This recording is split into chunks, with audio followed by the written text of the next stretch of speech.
Alejandra. I'm just getting everything set up. I hope the music is okay, and my mic volume is also a bit higher than the music. I keep messing with my settings, so every time I stream it's a surprise.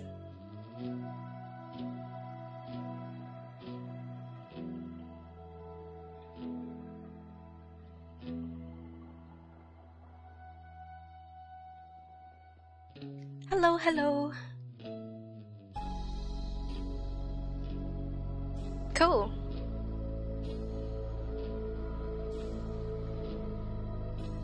I hope you both are doing well this Wednesday morning. Nope, it's afternoon. Don't worry. I know time.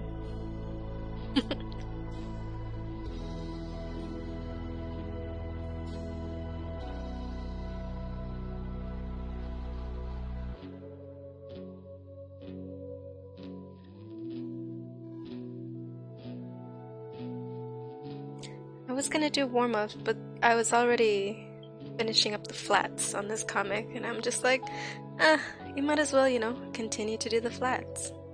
Nope, you stop that right now.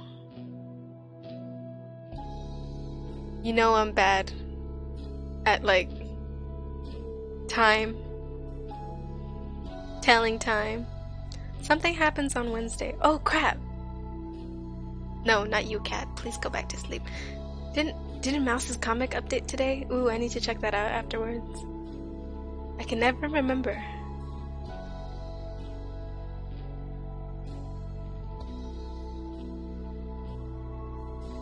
Aw, thank you.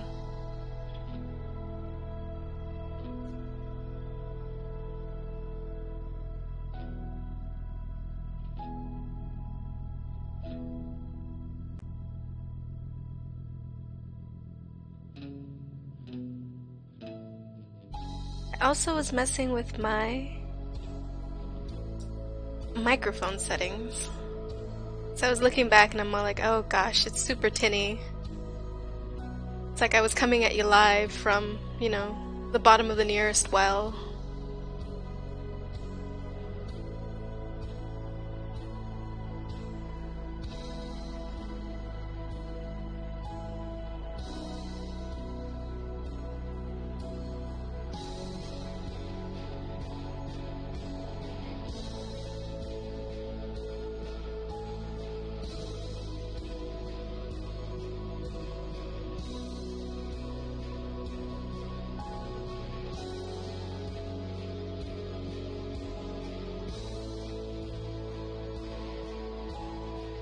Okay, where did I stop at? I don't have a DeviantArt, actually. I have very little things in the way of, like, art, social media, because, I don't know, the cross-posting sometimes gets to me. I'm pretty active on my Twitter right now, and I do have a Tumblr.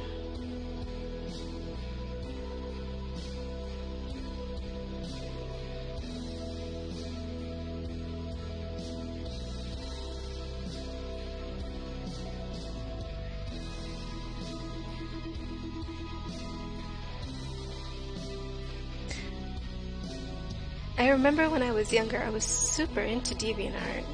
I even went over there. I dragged my dad and a friend, and we went to LA when they were doing this like dual thing with Dr. Pepper. They were finishing up this mural in some abandoned lot somewhere in downtown LA. And they were giving away free Dr. Peppers. I think I drank like 5 Dr. Peppers through the entire thing, and it was just a whole mess of people mingling in an empty lot, drinking Dr. Pepper. It was so bizarre. That was my DeviantArt experience. I'm sorry. My cat is right next to me, and the more I'm talking, the more he wakes up and just looks over at me like, what?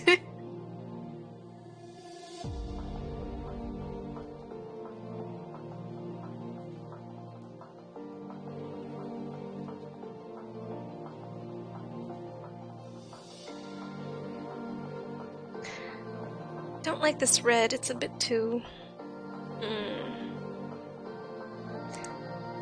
Too weirdo for this.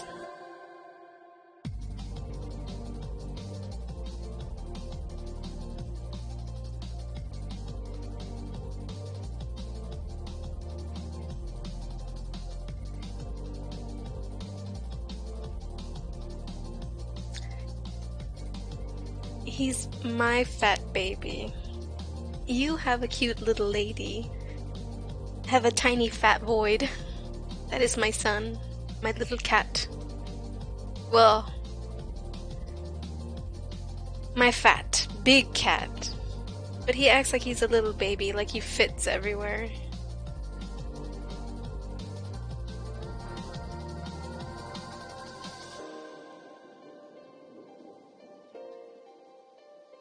I was gonna paint something in, but I forgot. I scrolled back up to paint the thing, but I forgot again. Oh wait, it was that weird little thingy that holds his hair together. The same green as his shirt. Excellent.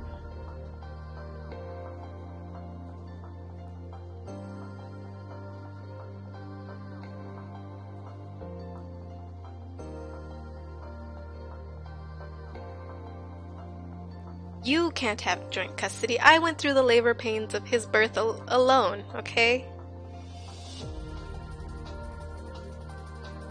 You weren't there to hold my hand, B. How dare you come up here?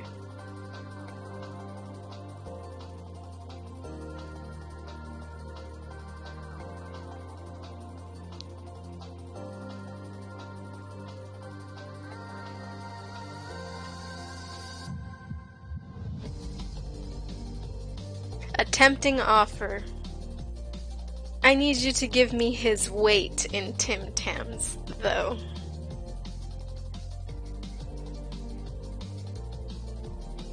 And I want 3 dozen Kinder Surprises. And a bottle of whiskey. A margarita, what do you take me for? Unless that margarita is your cat.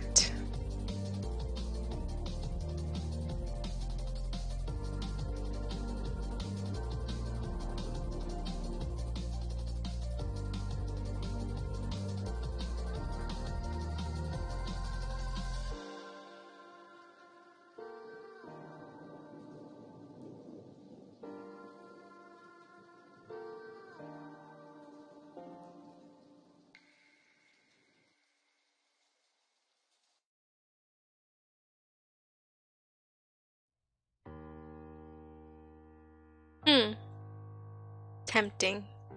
Alright. We'll try it out for a trial run.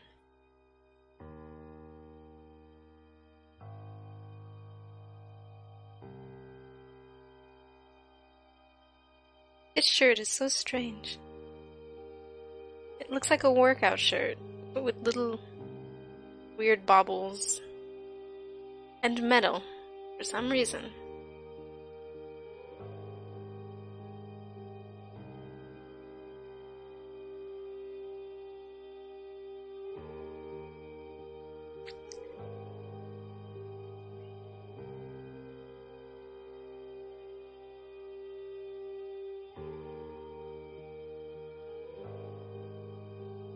If we have joint custody over both our cats,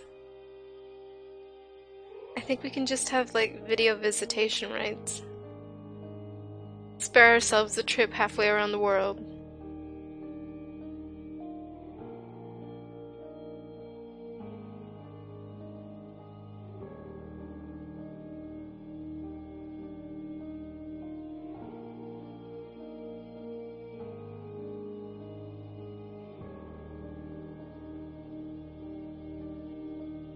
I feel like I'm putting little nipples on the side of his thing. That's how I shade. Tiny nipples.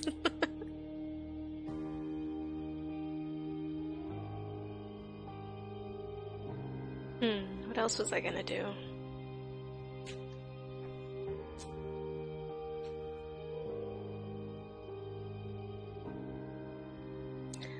My mind is still stuck on...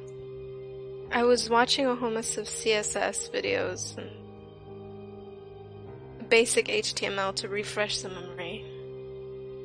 One good thing about being like the type of person that just kind of super gets into one thing for like a week is that when you finally come back to it, when you finally have need of it, and you're just like, dang, I should really go back and double down on learning that thing, you have like a good start off point when you start remembering stuff again. So I'm all like, CSS, I don't know it, but I need to know it. Wah. And when I started watching it, I'm all like, oh wait, I think I do know this. Coding. And then parts of it reminded me of that Philosophy 103 class I took. It's just a whole mess of arguments and conundrums and shorthand words for things. It was, I don't know. I don't even know how to describe it. It was fun. I would not take it again though. But it was fun while it lasted. Thank God it was an online class.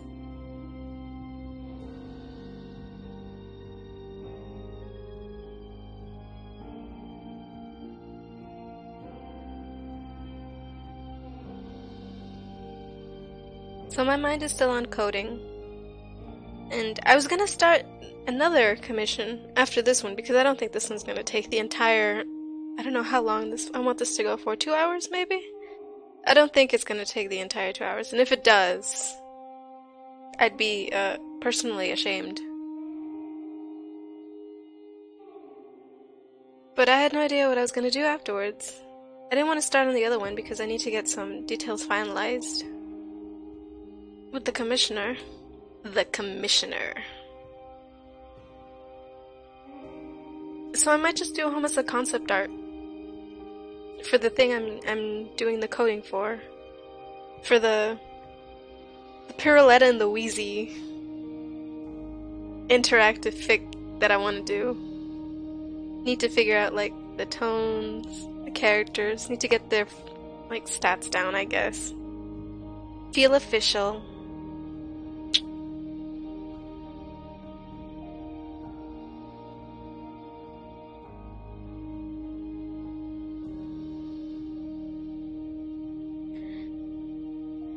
Oh, I need to fix that.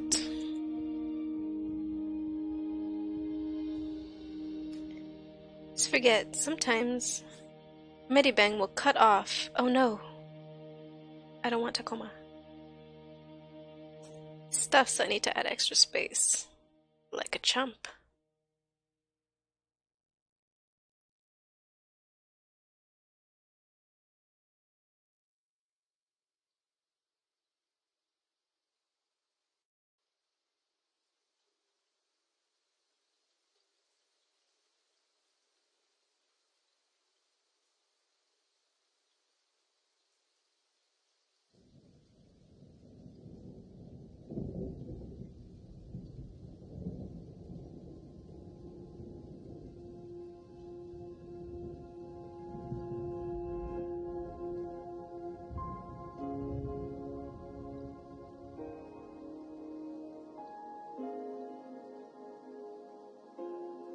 I love how this sound has like rumbling thunder when that's what I'm hearing right outside my window. Not the thunder, but it's still pretty drippy outside.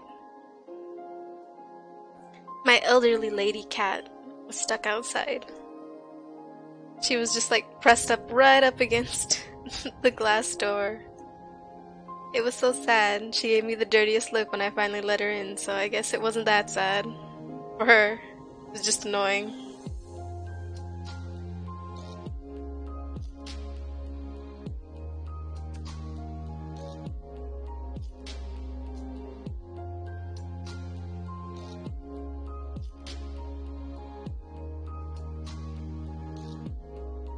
The little tails on the speech bubbles are so fun.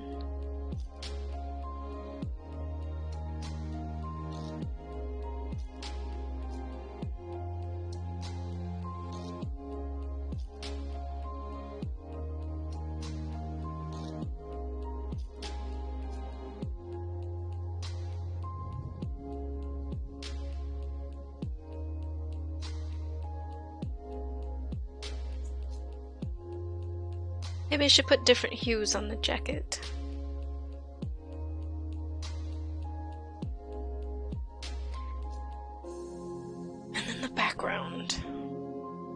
that's right, the blush. Can't forget the blush.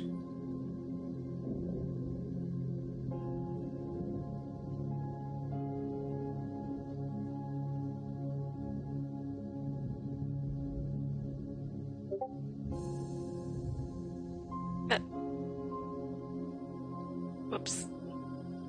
There we go.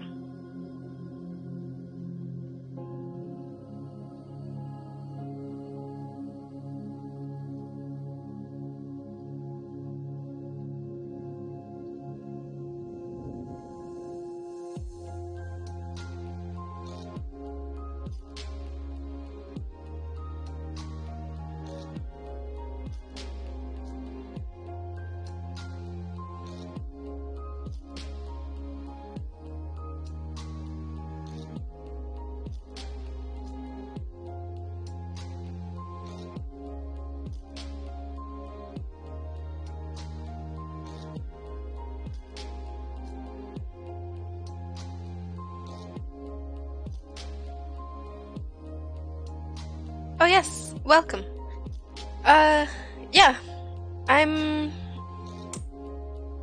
streaming to, I can't remember, is it multi-stream, restream? Restream, yeah. So it lets me do both. And since I have the little chat, I have the little chat thing up there. People can communicate cross platforms. It's magic.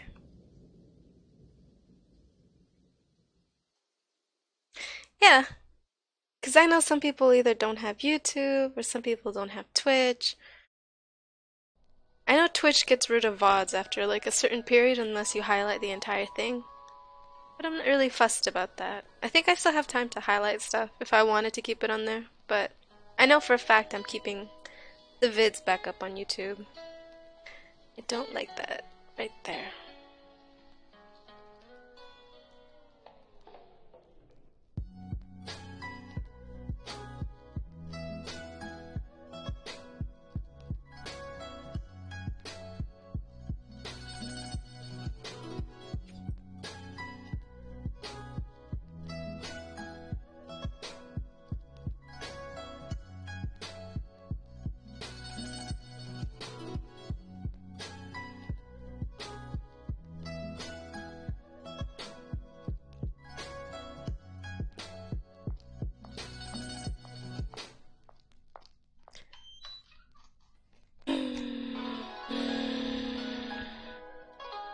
Yeah, that's what I remembered. Although the only person I really watch on Twitch that's not an artist is Flick. Just so I can watch his stuff first. Because he recently replayed Hollow Knight, and I'm just like, yep, I'm there. I was waking up at like 8:30 for his stuff.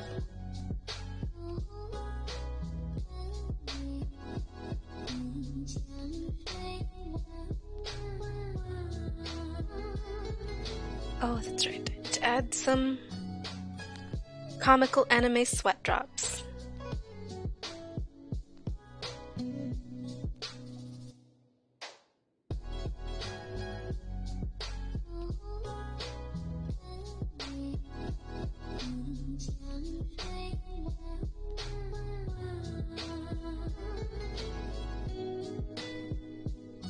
This is such a nice song. I keep finding all these lovely songs since I leave them on, and I keep forgetting to go back and like them, so I can download them and stick them onto good speed paints.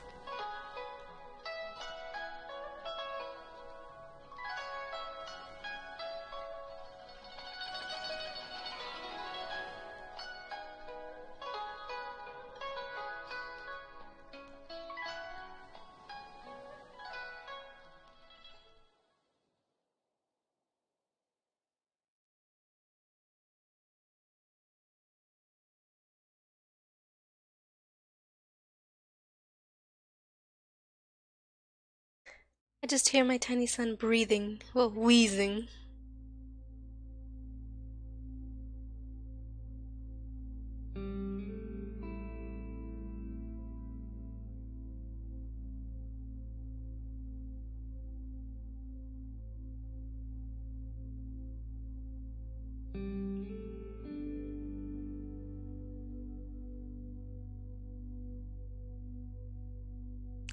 Yes, he's my tiny son, and he's fat. I need to get him better food. I'll be picking up this week. But whenever he has like the food that all the other cats like, he swells up. He's just a little fat chubby son. Ah, yes, that's right. Earlier on, I have given B joint custody over my boy. So he's our son.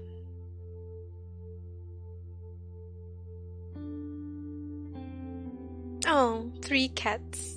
That's cute. I can't say anything anymore. Not really. Like, they weren't exactly our cats, but it was like the neighborhood cats. It was a lot of neighborhood cats. And we felt so bad, so sometimes we'd buy like the really cheap, huge packages of food, and we'd feed a lot of strays. They just kind of, and we also had a huge porch, so they would always kind of huddle underneath our porch to get out of the sun or the rain and stuff, and we'd be like, oh, we feel so bad because some of them had kittens. So we'd put huge bowls of water, and they'd scatter like cockroaches when we went out, and we'd be like, okay, so now it's empty, so we'd be able to put bowls of water and huge bowls of food, and then we'd come back and hide and look out the window, and they'd like slowly crawl back out. Oh yes, big kitties are amazing. They are huge. Hello, Floor. How is it going? Talking about the time I ran a cat halfway house, basically. Some of them we never even got to like pet because they were too wild, but they'd just stop by for the food, and we'd be like, oh, cool. Some of them they would literally come up to us. 1 or 2 we were able to let come inside, and we had to learn kind of emergency pet first aid. It got really gross at times, but now I know stuff. Things. I miss them. It was fun having like a shit ton of cats.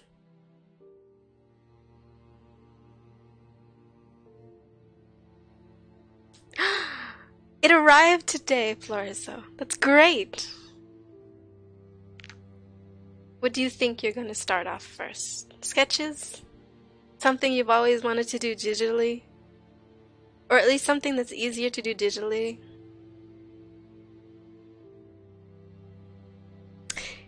It was kind of ridiculous. At one point, I think I was pretty sure we had at least 15 cats in one place.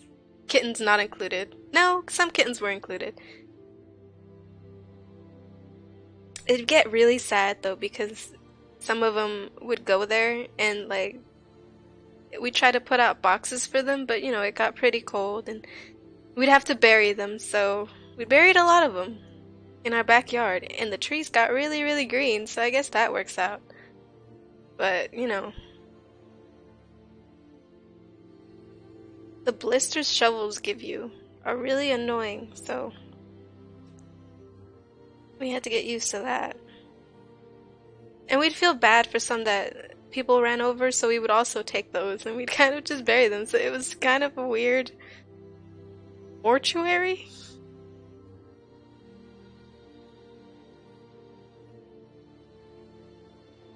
Oh, yes. Oh. Some cats like that, I don't know, they annoy me. My brothers love them. My brother's cat is like, he will literally curl up in front of you as you're doing things for your attention. And my mother's cat, the old lady cat, Pulguita, she kind of just will curl up with her only. And she will deign to be affectionate with us every so often.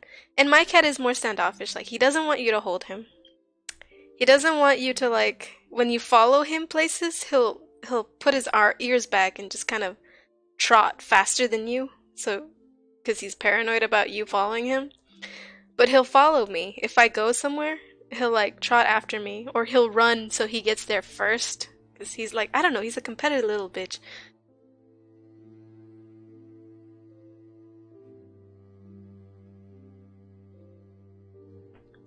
Oh, don't worry about the brushes. If you need to, you can start with a basic brush. That's kind of like the one that you should, the one that's like less of a hassle.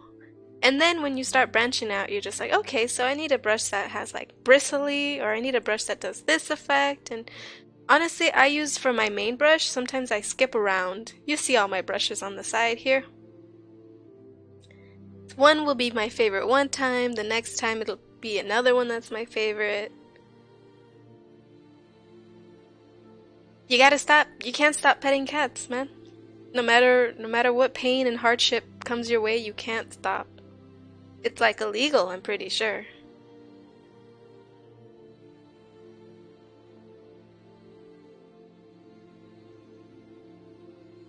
Yeah, I don't know exactly how many cats we buried, but it's an alarming amount. And so we kind of got just desensitized. It was sad every time, but we're still kind of just,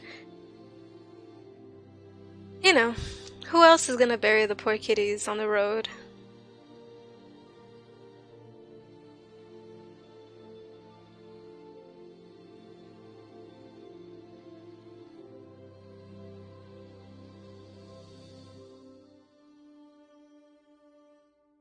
I was gonna do blush. Let's just do multiply.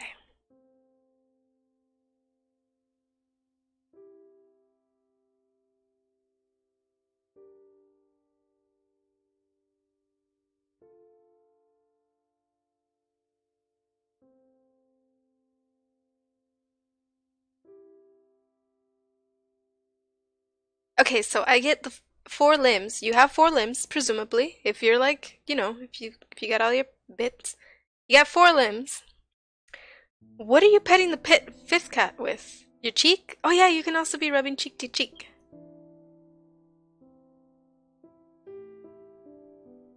My fingers are stiff because it's cold here. Just gonna stick them under my son to warm them up. He bit me, but it's worth it.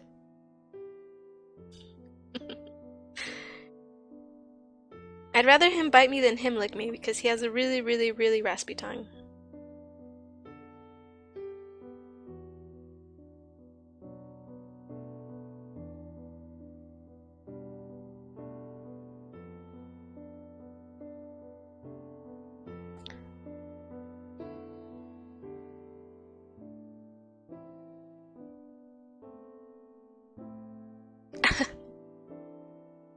What program do you have, Florzo?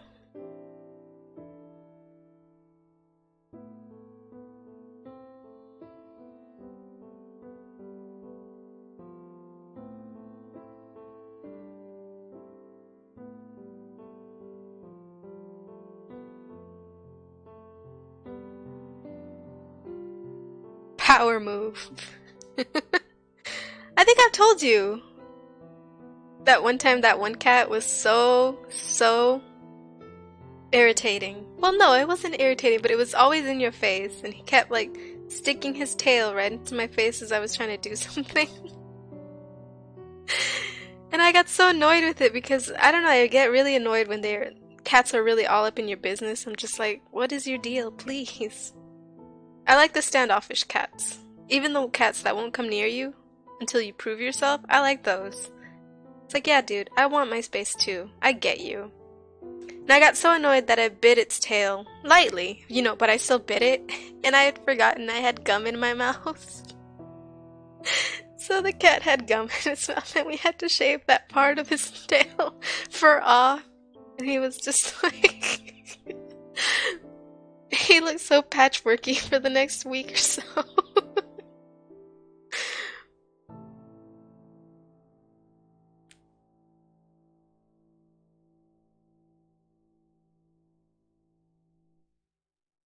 That's my cat tail. That's my favorite cat story to pull out. Aw. I'm pretty sure my dad didn't like him when we were younger. I say when we were younger, but I say that was like 10 years ago. He didn't like my cats. I've always had cats. Me and my mom and my mom's family have always had cats. And so we were used to him.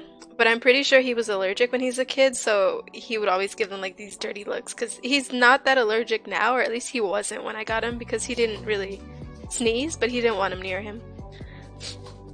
And now, every single time he sees my son walking in the hallway, I just hear him like, "Where are you going, Vancito? You're going somewhere in such a hurry." Or he's talking to Pulga like she's a little lady. It's just like, "What are you doing, Pulgis? He stepped on her tail and he was just like, "Oh no, I'm sorry." And I'm all like, "She's gonna glare at you now." And he was just like, "I didn't see her." He looks at her and is like, "Don't be mad at me." And this is the same man who couldn't even stand to look at my cats. How the turntables have turned.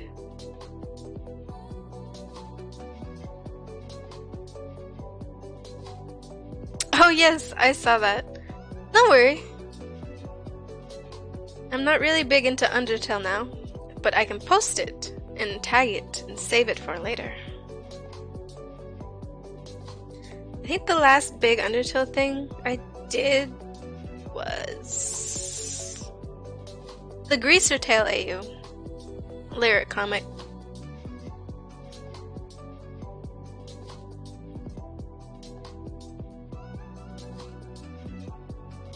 Don't talk shit about my dad, B. I will come. I will throw hands with you right here and right now for that cute old man.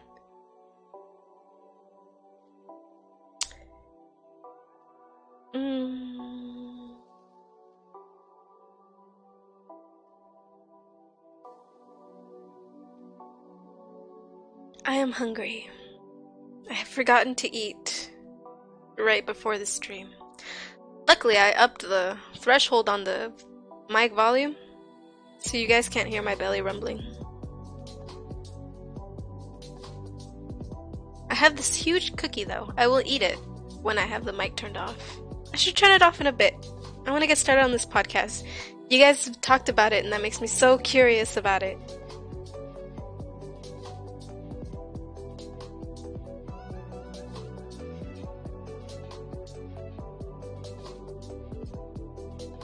You could take me. Like, physically, maybe. Yeah. Emotionally, though? Could you stand it emotionally? Just think of all the Naruto references I'll make. I will literally shout out jutsu attacks. Can you take that, B? Can you take it? I have a cookie. I have one of those. We got a huge box of the Lenny and Larry's complete cookies, and it's a cookie like the size of my hand.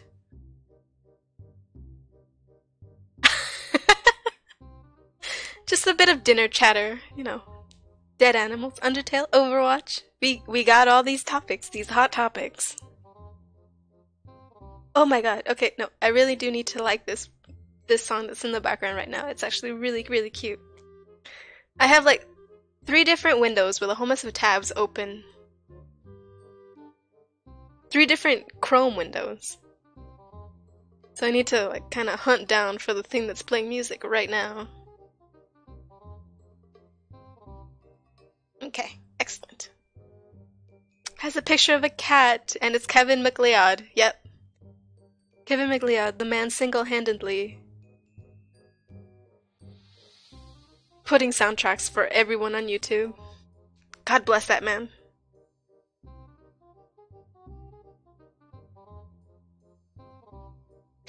Cookies are not food, it says baked nutrition. White chocolate macadamia. It's got fiber. It's got protein. I didn't read the rest, but I know it has that. Cookies aren't food, that just means you haven't eaten enough cookies. Yeah, back to the Undertale thing. I just saw that up here. You know, it's one of those that rolls around. Every so often you'll get the urge and you'll go back or you'll play it, or even if you just go back to listen to the soundtrack, all the feelings come back and then you gotta look at all the animations. I have one animation that I have yet to do I say it in progress. But that just means that I have it listed somewhere with the lyrics that it's like, okay, do this eventually. That eventually is gonna kill me. But, you know, I gotta do it eventually. And it's an Undertale thing.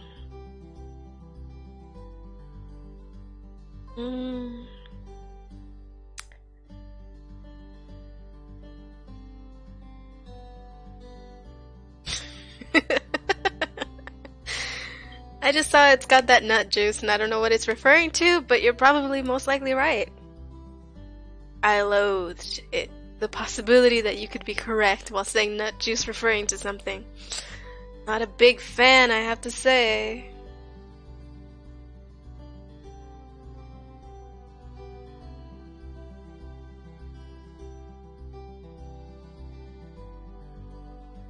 Yeah, right. Like, sometimes I share the stuff that I want to do with you guys, but I feel so ashamed because it's just a list a mile long. I'm never able to say like, oh, I don't know what to draw. I know exactly what I need to draw. But I keep putting it off. Or I never get around to it. Or I'm too busy learning something to... What I should do is I should just do it and then learn what I'm doing with it on the fly, because I just keep putting it off. Like, no, I need to learn how to do backgrounds better to really make this pop. And it's just me learning a whole mess of stuff and never really getting to it.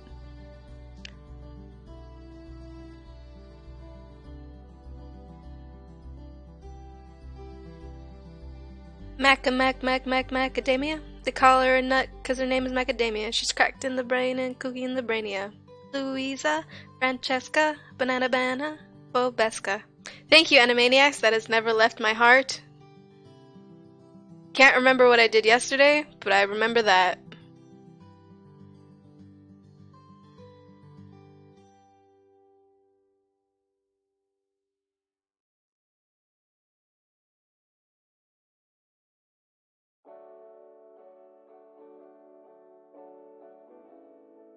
Yeah.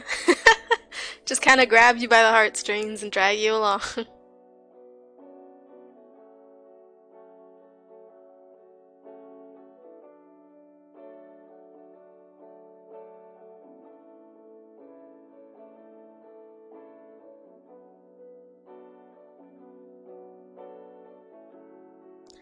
What is this background? It's certainly something, I'll tell you what. It's already 4. Should turn on the podcast. As enjoyable as this music may be. The countries? Oh, yes.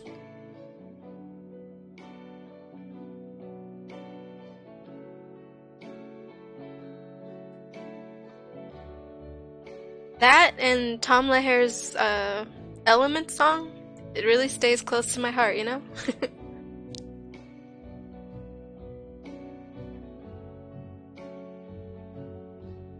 Don't think I will keep that blue background. I'll try a white background to see. Ugh. So very, very white. Not used to that.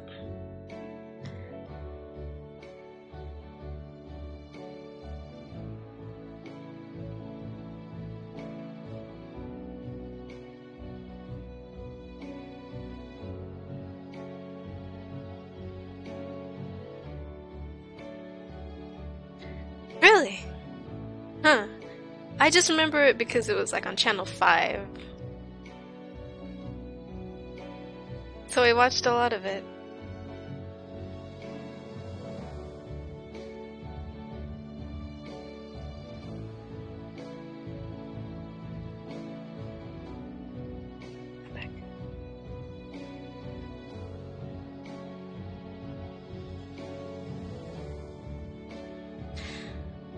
I loved it. It was so great. Close to my heart. No, come back. I erased the wrong thing. Invert that.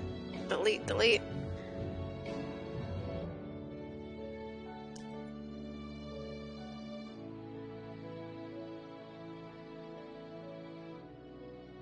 still remember the Macadamia song, especially since we knew the actual song, and I was just like, oh my god. And I think that was the first song parody I was really exposed to.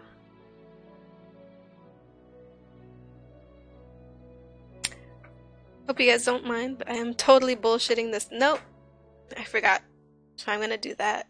I should at least stick. There we go. That way I don't have to worry about it and just clip everything on top of that.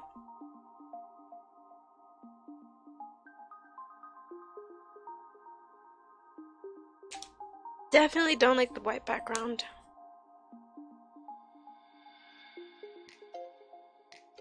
But I'll leave it up for now. It's on thin fucking ice.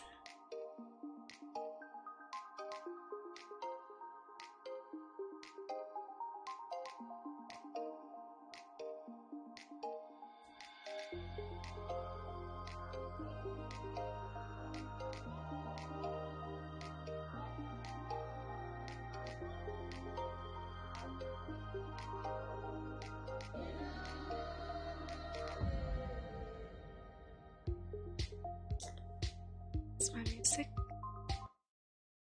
Stop that. Then I'll be turning off mic.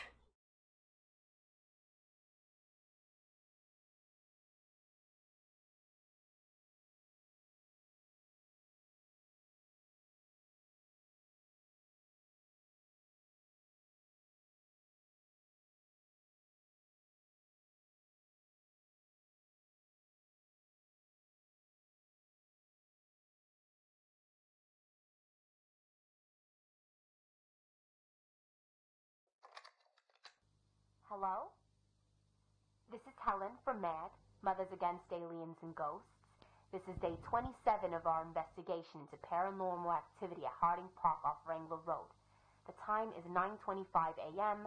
The tapes are fully loaded and awaiting an EVP response. Is anyone present? I came to change the batteries and collect the tapes from last night. Even though we all know today's Denise's day, but Denise's son has his all-important ballet class, so she can't... You know what? It's fine. It's fine. It's a beautiful day. The sun is shining. The birds are, well, not singing, but, you know, they're around. It's the perfect day to make yourself known, Ghost. If you were waiting for a sign... Okay. That's okay. I'm going to leave this here just in case you were feeling shy. My daughter Sophie's shy, you know. Has a hard time at all the sleepovers. And she's at camp right now. But I'm sure she'll be brave, just like you.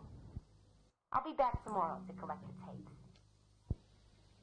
Bye. Have a nice day. Seriously? No, I'm right here. Come back. I am talking to you.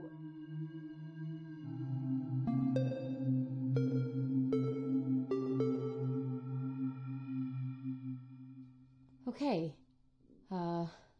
Attempt number 2, I guess. Just in case any of you actually check these recordings. I guess I should start by explaining. I didn't choose to become a ghost. I never wandered into a bright light or heard the voice of Morgan Freeman. I can't even remember the moment I died, or moved on, or whatever you want to call it. I was just in my body, and then I wasn't. Honestly, it was pretty disorienting. There was nothing to hold on to, no sights to see, and no eyes to see them with. It was like when you're in the back seat of a cab, wasted and trying not to Ralph. And it's raining outside, so all the streetlights swirl into these weird shapes, and then the driver drives through a roundabout, and it all just goes downhill. I don't know how long I was like that. I don't even know if time applies at that point, when your soul or energy or whatever is just swishing around in the collective aura of the universe. But then out of nowhere, things started to clear up. One second I was light, and the next I was watching it shine across this rando field. I didn't know where I was. I didn't even know if I was. I felt like I had arms and legs and all the normal human body stuff, but I couldn't exactly see them. A thick fog covered everything. Later, I learned that the fog is always here. I guess it's the veil or the mist or whatever they say dead people go beyond. Moving through it feels like swimming in room temperature water. Smooth. Simple. It tugs me along in its current, away from the clearing I'd come from, towards a row of shitty little cabins along a gravel road. It looked like a rundown summer camp, complete with a counselor prowling between the buildings, searching for misbehaving preteens. As I moved towards one of the cabins, dread weighed me down. I was sure I'd hit my head on the little floor above the door, but of course I didn't. I moved through the wall as easily as cannonballing into a lake. Inside there were a group of girls. And I mean girls, like 12 or 13 at the oldest. Their scout sashes were discarded on their beds or hung over doorknobs. Each girl was pajama-clad and crammed into a circle on the floor, their legs crossed underneath them. I could see the social hierarchy right away. Preteens are like that. Still so obvious. Like they're getting their social cues from a Lindsay Lohan movie. The leader of their little clique sat with her back against a bunk bed. There wasn't anything special about her, looks-wise. Just another middle schooler in an Abercrombie t-shirt and Converse, her stubby nails painted neon pink. But there was a confidence in her, a certain straightness to her spine that the other girls didn't have. And there was something else about her, too. The air seemed to ripple around her, like the desert on a super hot day. I looked at her and I felt, compelled. Not in a creepy way or anything, just like I was supposed to be there. Like the path that had led me to this cabin ended here, where the mist gathered in a glowing halo around her hairline. And then she said my name. It was loud enough to drown out reason, a voice like a girlish thud pounding in my ears. I carved my way through the fog, gliding above the girls until I reached her point in the circle. Then I just, poofed isn't quite the right word. I obviously don't have a body, but I do have at least a vague sense of one. Except in that moment, there was nothing physical in me. I was just the act of straining forward, closer to that girl. Possessing her felt like pushing two magnets together at opposite poles.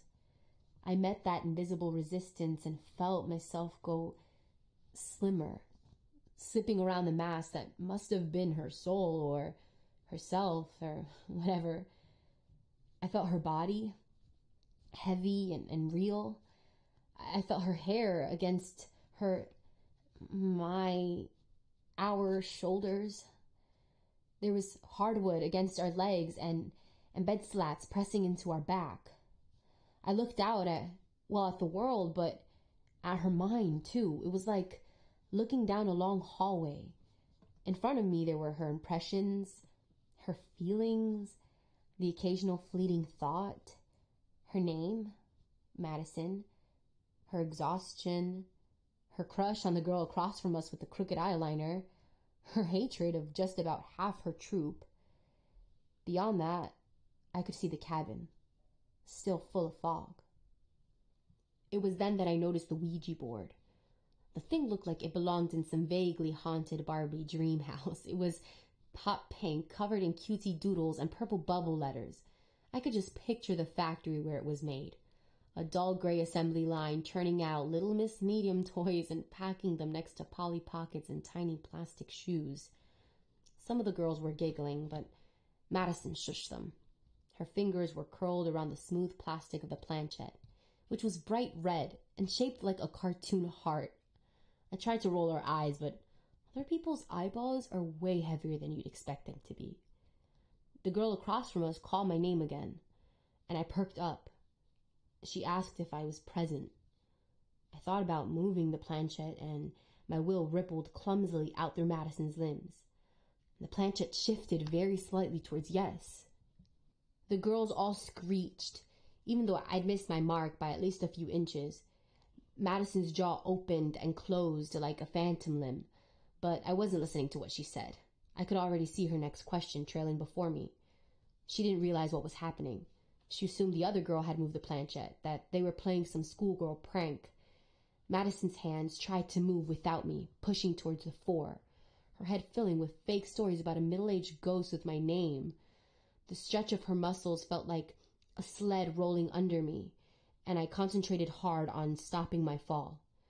I thought about her hands and expanded into them, laying myself thick under her bubblegum fingernails. The other girl holding the planchette shot Madison a confused look as we tugged the thing, but I'd already succeeded in sliding it onto the one. The walls of Madison's mind quaked, trying to shake me off, but I held firm. I yanked her hands over to the 9. 19, one of the girls said, breathless. She was 19 when she... The other girls shushed her. The distance turned the sound into a creepy chorus, echoing down the hallway of Madison's mind.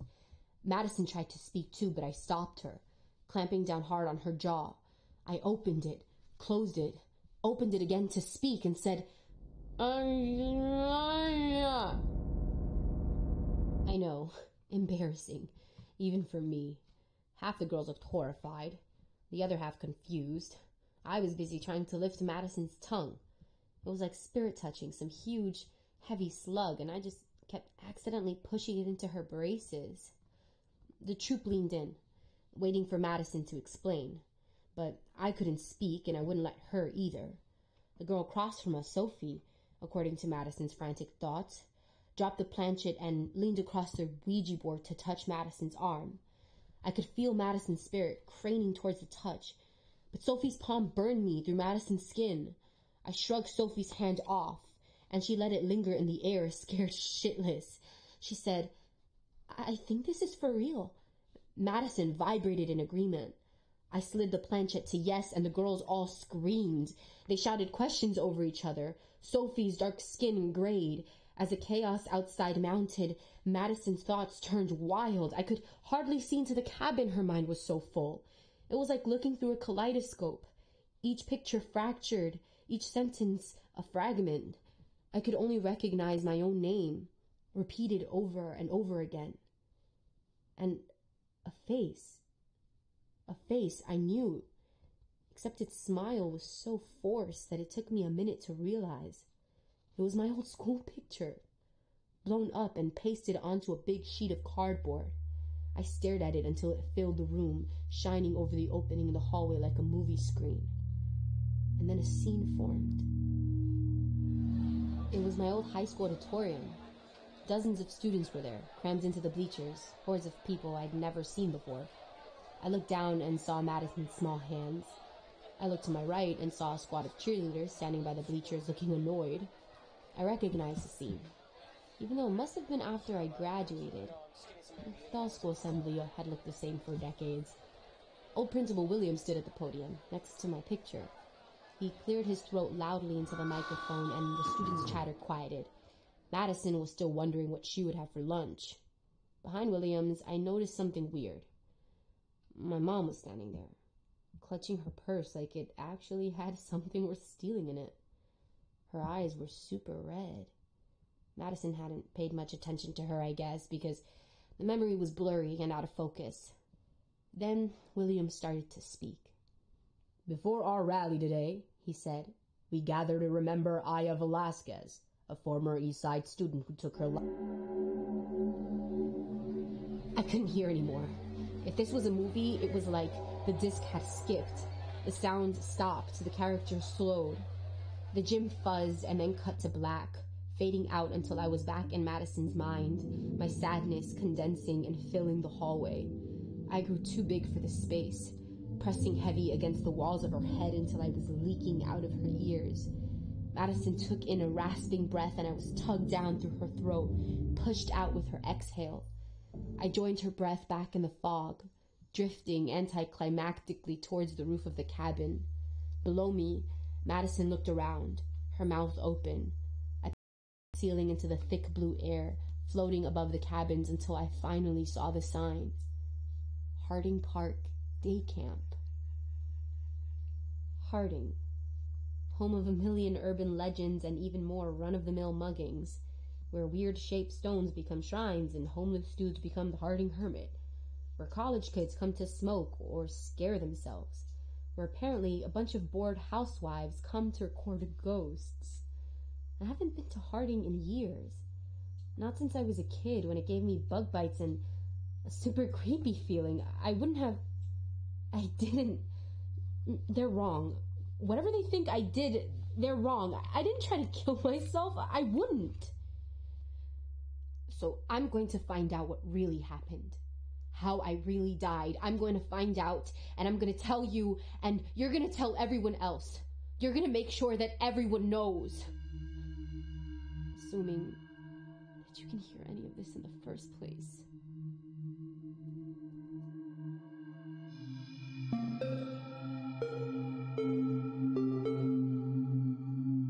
Overkill is a 6-episode fiction podcast written and directed by me, Leah Hagen. Sound design is by Juan Giordano, and the voice of Aya is Rebecca Rivera. You may also recognize her as Helen, our resident PTA mom. Stay tuned for the next episode, which will be released Thursday, December 21st. In it, we'll meet some of the other supernatural mysteries haunting Aya's world, including, but not limited to, a particularly dreamy poltergeist. Thanks for listening.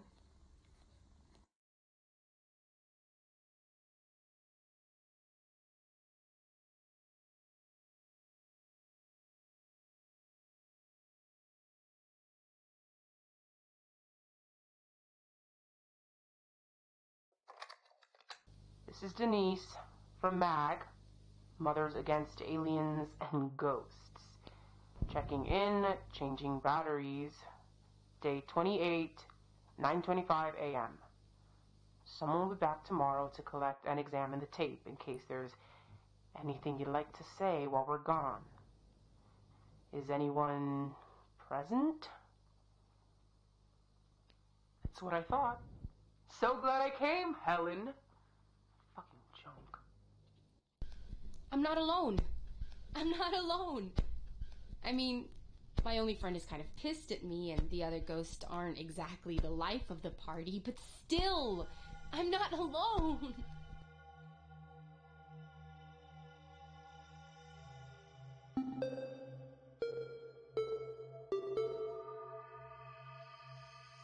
I was wandering the camp when I ran into the ghost girl. Well, into isn't quite the right word. Neither is ran, come to think of it.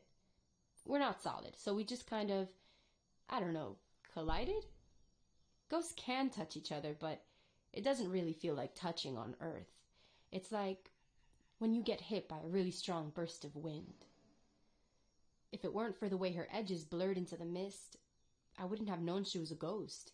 She was totally solid. I learned later that most ghosts aren't like that. They flicker, or they're transparent, or they take on some weird eldritch form designed to communicate the depths of their tortured souls. But Vicky, that's her name, Vicky. Her image was so clear that it almost hurt to look at her. Like staring straight into the sun and getting spots in your vision. I couldn't look away. Of course, just because she looked human didn't mean she looked normal. She was dressed like a pre-prison Manson girl. If Manson girls showered more and listened to men less. Her pants were red, and her shirt was essentially a brightly colored bag, giving her an oddly Casperesque silhouette. She was annoyed with me at first, which I guess is a natural reaction to someone nearly floating through you. But then she got interested, looking at me more closely, tilting her head. I got all embarrassed and, flared brighter, or whatever the ghost version of a blush is. She spoke. "I've never seen you before," she said. I blinked, my mouth dry, and watched her nose wrinkle. I don't want to make it seem like all the ghosts here are friendly. There was this one woman who Vicky tried to introduce me to. Her name was Eleanor, and she was nasty. She was buried under this old stone bridge, and I guess she never really got over it. Now she treats her post-death depression by being, super weird and possessive. When I tried to ask her if she'd heard about my death, she just wailed and told me I needed to stay at least 5 feet away from her bridge at all times. Some people are so self-centered. After my initial embarrassing silence, Vicky asked my name, and I told her. I told her who I was and how I died, and what I thought about how I died. I told her about my theories and my plans to investigate my theories. I didn't mention Madison. I just kept talking, and She just kept listening, nodding along occasionally. By the time I'd finished, we were nowhere near the cabin. There was this one pioneer couple out in the woods. Vicky said they have some kids running around too, but not to mention them. The parents were, dead-eyed, might be the word. They didn't look like humans anymore. But then again, they barely looked like anything. They were almost totally transparent. I tried to ask them about my death, but I kept getting distracted. Vicky was standing behind them, visible through their shadowy figures. She was miming eating her own arm. I winced. Do you think ghosts get hungry? Vicky was surprised she hadn't heard of me already. Apparently, she knows everything about everybody here. I assumed she died sometime in the 70s because of the whole go-go dancer on a casual Friday look she has going on, but she's been dead for basically forever, since even before all the people who were worked to death in the Industrial Revolution. I guess she was some sort of Victorian lady or something. Sometimes, when you look at her from just the right angle, you can see her oversized tunic flaring out and forming the outline of her petticoats. She wasn't clear on the details of her old life. Not many people here are, but it seems like she was riding a horse when she got in an accident or something. I didn't ask much about it. Seemed like it'd be in bad taste. I went with asking about her clothes instead, and she laughed. She had a nice laugh. According to her, it all changed sometime in '69, when a bunch of women came to Harding for a Woman with a Y Wilderness Liberation Retreat and anti-capitalist s'mores contest. I guess they talked about the usual 60s stuff. The man, probably, or maybe disco. Vicky got super into it. She became like a full-fledged convert, reading bell hooks over their shoulders and scaring the shit out of wannabe rapists circling in the park. She even claims to have burned her corset, which I don't know if I believe. It's not that I don't want to, it's just, what does an afterlife fire even look like, you know? While we were wandering, we met this old-timey lumberjack. I always imagined lumberjacks with these full, luscious beards, but his was more of a patchy mustache goatee combo. He looked like a mid-pubescent teen boy, or a porn star pretending to deliver a pizza. It was seriously creepy, like the scariest thing I've seen in the afterlife so far. We caught him on his way to meeting these old drug dealers.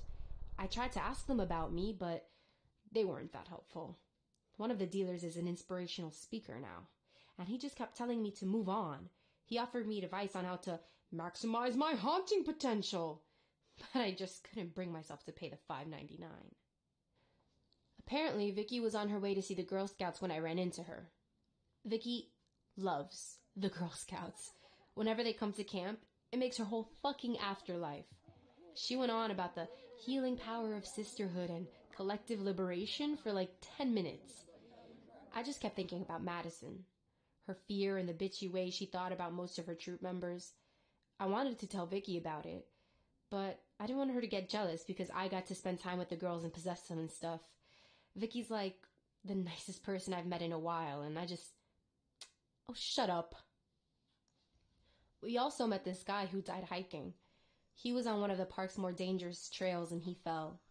His name's Sucky, and he used to be a kindergarten teacher on the Shinnecock Reservation. He and Vicky are pretty good friends, and I could see why. He has one of those smiles that made you feel proud just to know your ABCs, and he seemed genuinely sorry that he couldn't remember anything about my death. When he heard I'd seen the Girl Scouts, he rolled his eyes. He said, preteens are always spreading that old Harding is built on an Indian burial ground theory. Whatever's going on here, he said, we've got nothing to do with it. A good chunk of the ghosts here come from one event, way back in the 50s. Vicky says she saw the whole thing. There was this one dude, a super charismatic cult leader, like Tom Cruise, without the couch jumping. Vicky says she never thought he was that hot, but the woman in white used to wail over him. He started out as a regular pastor at a regular church, but I guess that wasn't special enough for him because as time went on, he got super obsessed with the demony parts of the Bible and started telling everyone that there was a great power living here. He believed they had to activate that power to bring the Antichrist or the Rapture or whatever. Vicky says all the ghosts came to watch the sacrifice. We can sense that stuff apparently. Upcoming deaths or tragedies. The whole population is drawn to it, like moths to light or well, dead people to death. Like 20 people died that night, but no demon rose. Instead, the park gained a bunch of pissed-off zealots in some seriously unfashionable robes. The cult leader isn't one of them. He ran off, of course, leaving his followers to stew for all eternity. I'm guessing they're who you're looking for, or at least who you thought you'd hear from. It was a good idea, putting this tape recorder in their old shed/church, except that none of them really hang out here anymore. The afterlife gives you plenty of time to get your brain back, and some of the members actually turned out pretty cool. One of them even said she liked my hair. As Vicky was quick to point out, there are also plenty of people here who died by suicide. She suggested I go with her to Dead Man's Slope, where some of them still sort of live. But I refused. It's not that I don't want to meet them, it's just, what's the point, you know? I know there's nothing there for me. There's nothing there for me, okay? Of course, Vicky didn't just want to know about my death. Instead, she kept getting hung up on the details of my afterlife. Most ghosts come to consciousness right after their deaths, sometimes even during. But I didn't. Or at least it didn't seem like I did. There's really no way to know for sure. Vicky swears there's been no deaths in the park recently, but it's a big place. She could have missed something. I mentioned that, and she shrugged. Either way, she said, you just popped out of nowhere. That's funky. I tried to make a joke of it. I like to say I poofed, I said. It just sounds more magical than pop, don't you think? And then she said, poof is actually an offensive term for gay men. And I was like, oh my God, I'm sorry, I had no idea. And she was like, yeah, I know you have no idea. That's why I'm telling you. Then she said some 60s thing like, it's chill, man, or shine it on. And I laughed so much I forgot what we were talking about. When I calmed down, she was still looking at me. Her voice was softer when she spoke again. Seriously, what happened? So I told her about Madison, about the Ouija board and the possession, and the way my spirit settled in Madison's hands and throat. In my memory, the experience was less scary and infinitely more exhilarating. I could remember the weight of Madison's skin and bones and sinews, could feel the warm thump of blood filling our neck. I wanted to try moving again, to flex our fingers, to stretch our legs. As I talked, my voice may have gotten a little, well, wistful. Vicky picked up on the tone, of course, and she cocked her head. At first, I thought she was impressed, her face blushing, but then her whole body began to blush. Her skin turned red as a pig's scab, her mouth sunk into a scowl, and I thought I could see jagged teeth behind her lips. She opened her mouth wider. Those teeth glinted in the moonlight, and she said, have you ever heard of a thing called bodily autonomy? A woman's right to self-determination? And she went on. Honestly, for someone who acts chill, Vicky can really give a lecture. I'm not saying she was wrong, because she wasn't, or at least it didn't seem like she was. To be honest, a lot of it went way over my head. Every sentence had at least 15 syllables, and she only said the word groovy like once. After a while, she paused, her arms uncrossed. Do you understand? She said. I did get her broader point, kind of. Don't invade other people's bodies. I nodded. Okay, she said. It's fine then. She didn't look fine, but she kept talking. Just don't do it again, okay? Her eyes crinkled as she smiled at me. She reached out to touch my shoulder, and her hand rested there, so soft it felt like sliding a feather across my skin. With a pang, I remembered another time, days or months or even years before, when touches could be more than a whisper, more than a shadow. I smiled back at her. I said I appreciated her honesty, and then she left. She said she was going to check on Madison, but who knows? She could have been looking for a way away from me. I decided to just head back to this shed. It's become my home base, sort of. I placed to tell you about all the nothing I found. On my walk back, I heard a noise. I looked and saw the Pioneer kids, trying and failing to climb a tree. One of them was missing an arm. I shuddered and floated on.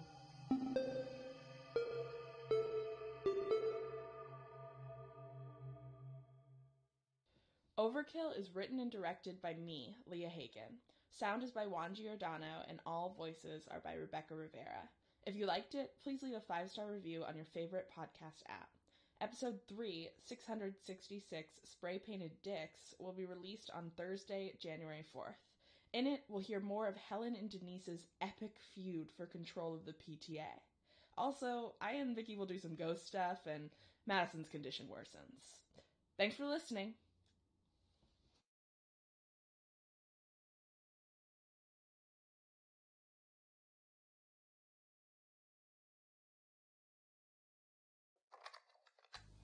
And you'd think, with Sophie at camp, my useless husband could take a second to talk to his son, but... Oh yeah. It's day 29 of our investigation into Harding Park, 9:47 a.m., a full hour after Eric was supposed to pick up his child, but... Anyway...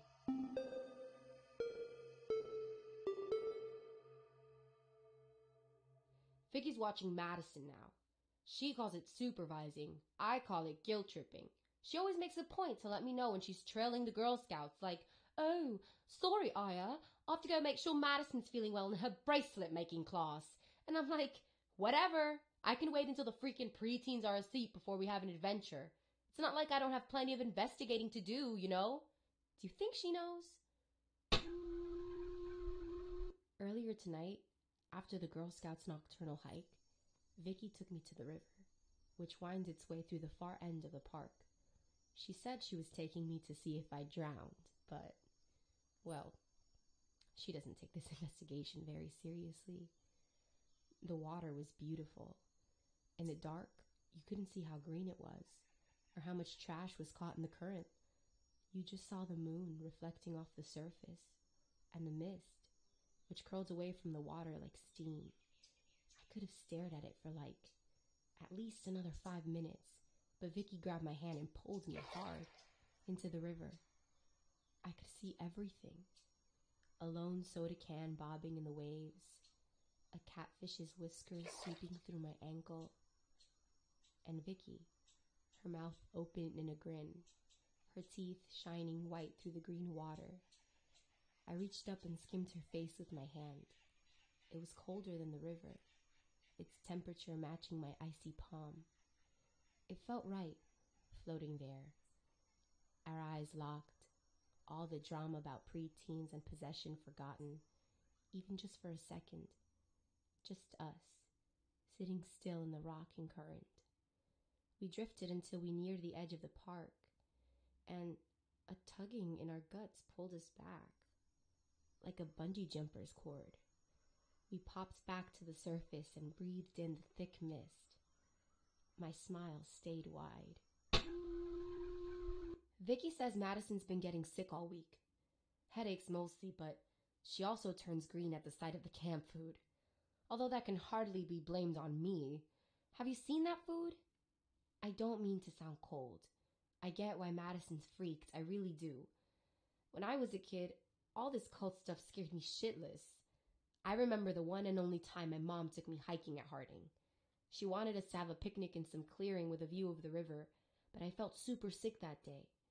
Mom wouldn't believe me because I'd been fine at breakfast. My mom is like that.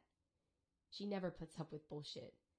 She dragged me along past the big stone altars put together by prankster teens and forced me to walk even when my skin crawled and my feet ached, and I begged her to take me home. She was wrong about me faking sick that time, though. I puked in the bushes before we even reached the picnic spot. It's Denise from MAG, taking Helen's shift, day 31 of our investigation. You'd think someone with as many nannies as Helen would be able to check a tape recorder every once in a while, but I guess the whole having it all thing isn't everything it's cracked up to be. Makes you think twice about calling my divorce the end of my son's life, huh? Vicky laughed when she suggested we search the shifting steps. It's one of the park's most popular and ridiculous legends. A favorite spot for teens who want to cling to each other and mock fear. The premise is simple. No matter how many times you count the steps, the number will be different. Apparently, it's caused by a demon, some excessively boring force of evil that feeds off minor confusion. The graffiti covering the steps is supposed to be some sort of tribute to the thing, as if a bunch of metallic pentagrams and 666s could reach the subdivine. There's also a lot of dicks drawn there, but honestly, it's hard to find a place in Harding where people haven't drawn dicks. Vicky wouldn't even come near them. She just muttered about man's insatiable need to declare dominance over nature and the inherent hypocrisy of claiming ownership over any living thing. I reminded her how much easier it is to be a vegan when you don't need to, eat. And she shook her head at me, that all-knowing look on her face. I grinned and turned back to the stairs. I didn't find much there. The steps were just so boring. Ghostly things have a certain presence. They sit in the fog, not just behind it. This graffiti didn't do that. It was just spray paint on a set of crumbling steps. If hauntings were based on aesthetic alone, I would have had some grand realization about the ivy creeping its way up the rusted railing. Instead, I tried to think of some way to convince Vicky this wasn't a total waste of time. Then she called down to me from the top of the steps, and I followed. She led me to the parking lot atop the hill, where a single parked car sat, the windows fogged over. Vicky pushed me forward and I joined her in shoving my head through the car door. The radio was playing R. Kelly, and that was somehow the least creepy thing about the whole situation. This boy had clearly taken his date up here with the intention of getting busy.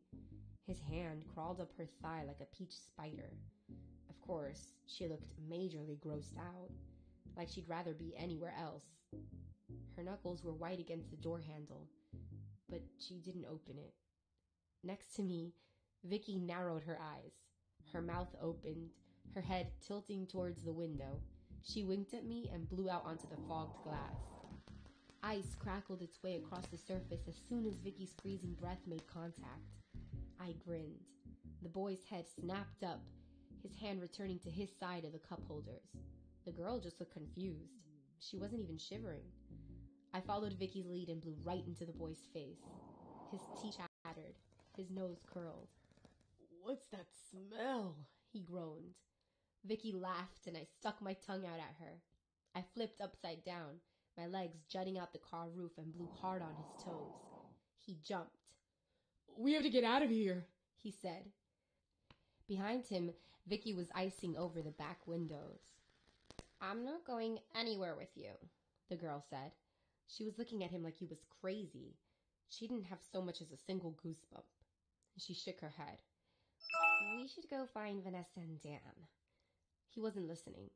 I raised a hand towards the windshield, nerves tingling up my arm. I concentrated hard on my fingers and dug a nail into the ice. "Boo," I wrote. The guy screamed. Vicky stopped frosting the mirror. In the front seat, the girl ripped open her door. She turned back to yell at him. "You're a freak!" She slammed the car door shut behind her. Vicky and I decided to walk the girl back to her friends. They were having a much better time in their car than our girl had been in hers, and so we tried not to look into their tinted windows. Our girl tapped her foot, her back against the car's hood. It was a warm night and quiet, just the couple's quickened breath and the soft tap of sneakers on gravel. Vicky was still beaming at me. She said she'd never seen anyone actually touch the ice before, never heard of a ghost interacting with the real world. Her face glowed with pride. She nudged me with her hip. "So," she said. She paused, her side still pressing into mine. My mouth felt like a glue trap, my throat lined with sticky paper. I waited. Vicky shook her head. One hand rose to point forwards, her mouth falling open. I followed the line of her finger and scowled. It was Madison, the great teenage cockblock, wandering along the edge of the parking lot with her crush Sophie in tow. They were headed towards the payphone. Madison's head kept switching back to look over her shoulder like a stoner driving by a police station. Sophie looked almost as stressed out. I'm pretty sure this was the first time she'd broken a rule. Like, ever. She reminded me of the nerdy kids at the middle school. The newly out queer kids with the scene bangs and an unhealthy addiction to white British men. If only she'd been the medium. I'm sure her supernatural obsession gave her all sorts of paranormal know-how. Sophie kept watch as Madison crept up to the payphone. Vicky had already rushed over to them. Behind me, the door of the makeout car clicked open, and the two teens spilled out. Their clothes were wrinkled in a deeply unsubtle way, and they were super annoyed to find their friend without her date. I moved past them and their way too loud drunken babbling, but I still couldn't hear. Madison was whispering into the receiver. She hung up before I got to her. Sophie gave Madison a sympathetic pat on the shoulder. Later, Vicky told me that Madison had been asking her mom to pick her up. Evidently, her mom didn't have much patience for it, and the phone call ended as soon as it began. Vicky left to walk Madison home. She told me not to come. Said it might bother Madison, me being there. Like I'm poison or something. Just some girl's bad memory. It didn't bother me, what Vicky said. It didn't. It didn't bother me, okay? It's Helen from MAG, reminding Denise that I do listen to these tapes. I, unlike some of us, take this responsibility seriously, even though I, unlike some of us, have a job and children, and I can't spend all my day perfecting my casserole recipe. Ugh. Whatever, Denise. It's not like you'll hear this anyway. We all know you don't really believe in the mission. You just want Lara to put you in charge of the church bake sale. Oh, it's day 32 of our investigation. Anybody here? I'm throwing a party. A super serious information gathering investigative party. Like a murder mystery dinner. Except there's no food and it's not boring.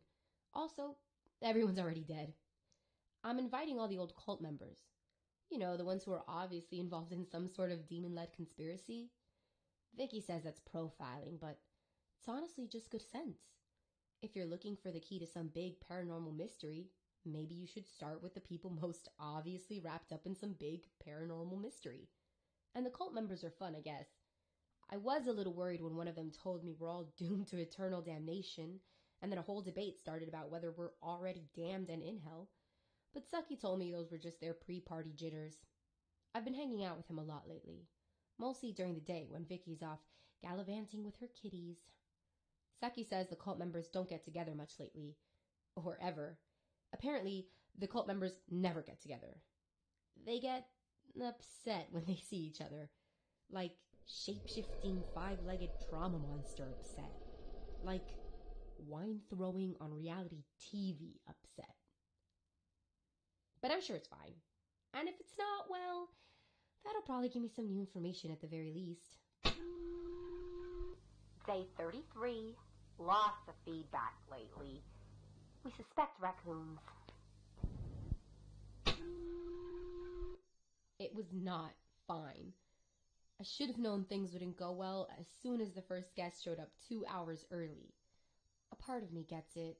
There's not a lot to do here, especially after several decades of wandering the same grassy field. But Saki hadn't even gotten there to help me make small talk yet, and I'm really not good at small talk.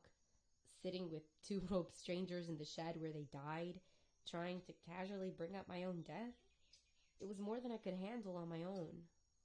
When he got there, things got easier, and other guests started to show up too. Not all the cult members still wear their sacrifice clothes. There are some who dress in normal outfits, albeit from different eras. There's floofy 50s skirts and 80s hair and acid-wash jeans. Some of them have foregone their human form altogether. One girl, Nina, she was a real show-off. She came into the party as a writhing octopus thing and kept adding and losing tentacles when she felt like it. Hurt my head just to look at her.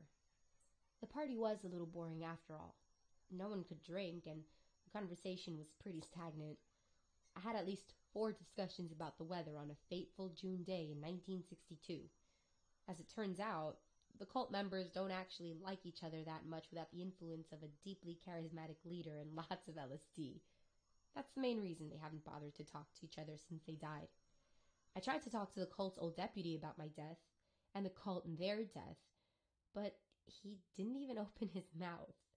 His head just rose off his shoulders and spun around, and it really just evolved from there. His neck looked like a bloody geyser by the end of it. By the time Vicky got back from her super crucial babysitting gig, I was wrapped in a thick, inky tentacle and apologizing for using the D word in yet another conversation. I tried to look cool and aloof. Vicky tried not to laugh. "Hello," she said. She waved at Mina, who loosened her tentacle from around my arm and shifted from octopus to a single slimy snake. She slithered towards the fallen log we were all pretending was a snack bar. "Thanks," I said. I smiled. That was so awkward. "Oh, yeah," Vicky said. She trailed off.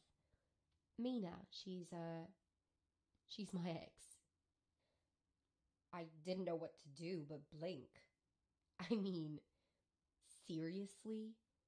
Her? I spent the rest of the party watching Mina curl her way over the other guests, wondering if I would look better with a few more limbs. At one point, I remembered to ask someone else about me. They opened their mouths, and an endless, long, suffering wail brought the room to a halt. Vicky scowled. "Show off," she muttered. Vicky and I walked Sucky back to his grove after. He waved goodnight and we kept walking. Vicky reached for my hand. I felt like some kind of egg had hatched in my chest, all fluffy and fluttering, but also kind of terrifying and dangerous. It felt nice. Day 34. Finally got around to listening to these tapes. Helen, are you kidding me? I just don't know what to do anymore. The whole quest is starting to feel hopeless. There's ghosts everywhere in this park, and no one remembers anything unusual. They're so unfocused on the world of the living, they barely even recognize faces anymore. Vicky's on the path outside the cabin.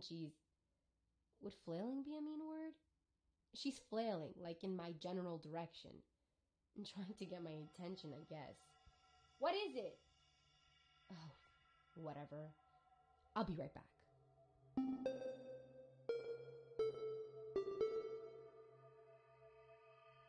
Overkill is written and directed by me, Leah Hagen. Sound is by Juan Giordano, and all voices are by Rebecca Rivera. If you liked it, be sure to leave a 5-star review on your favorite podcast app, or follow @GalPalsPresent on Twitter, Instagram, or Tumblr. Episode 4, A Less Magical Long Island Bigfoot, will be released Thursday, January 18th. In it, Aya will discover new dimensions to her afterlife's central mystery.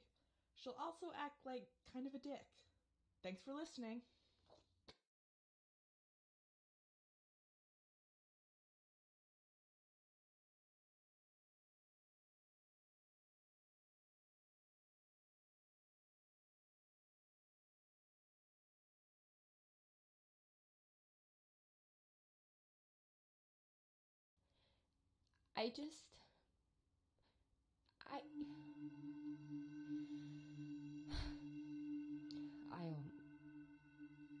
I'll start from the beginning.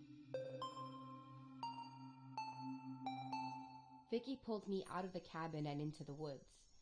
As we went, she explained. Madison had snuck out of her cabin that night, and at first, Vicky wasn't worried. She figured Madison was just going to steal a counselor's phone and call her mom again. Vicky watched as she snuck into the main building, past the offices, and towards the head counselor's bedroom. She tiptoed past dirty laundry and oversized car posters. In his drawers, she found a stack of vintage Playboys. What frat boys are reduced to without the internet, I guess. She looked under the magazines, dug through drawers of Nike socks and bro tanks. It was only when Madison searched the pockets of his cargo shorts that she found what she was looking for. The keys to the camp's four-wheeler. When Vicky saw her there, her fingers right against the camel keychain, she ran to get me. I didn't know what I could do, but I followed anyway. There's no saying no to Vicky.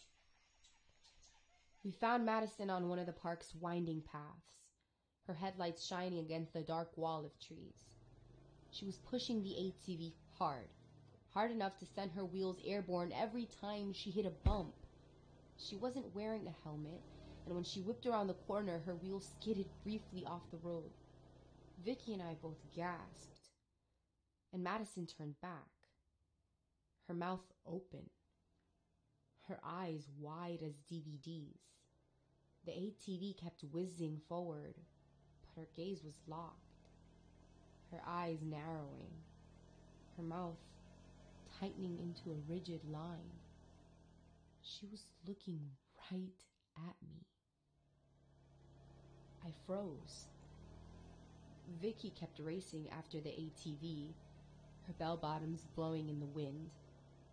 But Madison and I didn't move, didn't shift our gaze, kept staring for what felt like hours but must have only been a second. There was an unflinching recognition in her face, a certainty made no less serious by her horribly smeared eye makeup. The sky seemed to twist around us. The fog thickened, pressed closer like the walls of a tent. I was so afraid. Then Vicky screamed, and Madison's head jerked back towards the road. She slammed on the brakes. There was a man in her path. He blinked at the headlights, his hand lifting to cover his eyes. He was barefoot, his clothes ragged, but he stood tall. He smiled, and his face wrinkled like a candy wrapper. Hey, he said. Here's where I should remind you that not all of Harding Park's legends are about ghosts. I doubt there are groups of dedicated moms investigating muggings and missing bodies, but there's no shortage of those stories.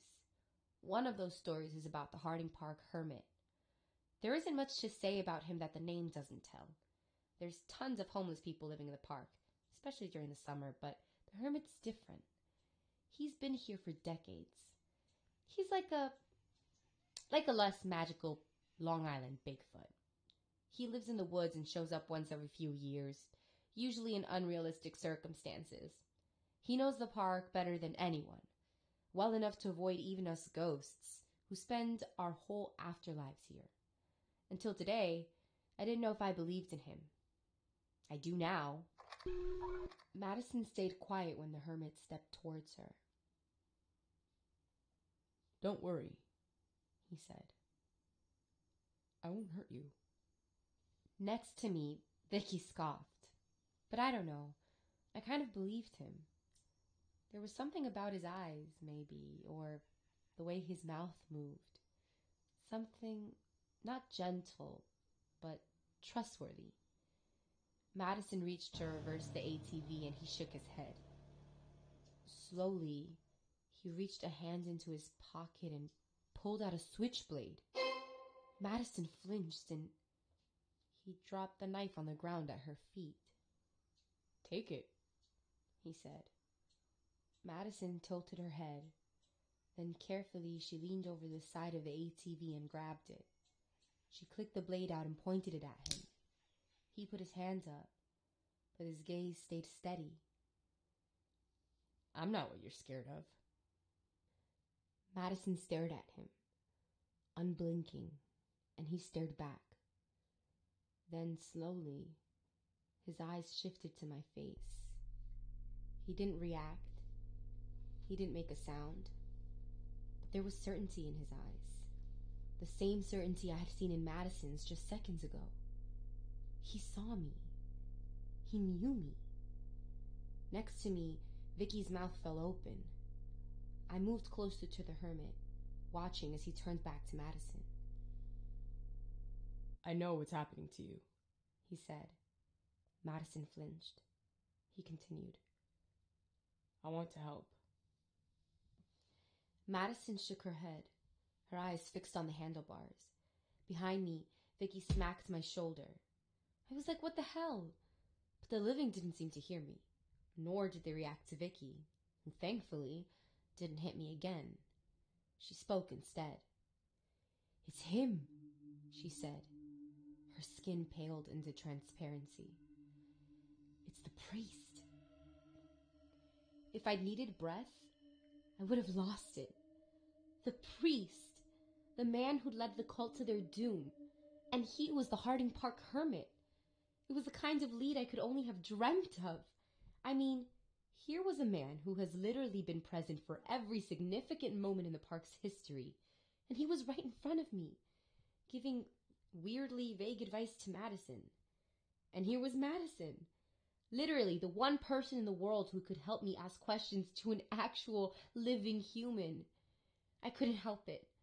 I lost my head. I forgot Vicky standing next to me. I forgot all the reasons I shouldn't do it. All I wanted was whatever he had to tell me, whatever he might know. And so I rushed at Madison, and she screamed. It was different, possessing her without an inkling, like looking for a doorknob in the dark. I felt myself narrow, slipping in through her ears. She was weaker now, her defenses thinned and frayed. There were holes in herself, gaping and raw, scabs that hadn't been there when I first saw her.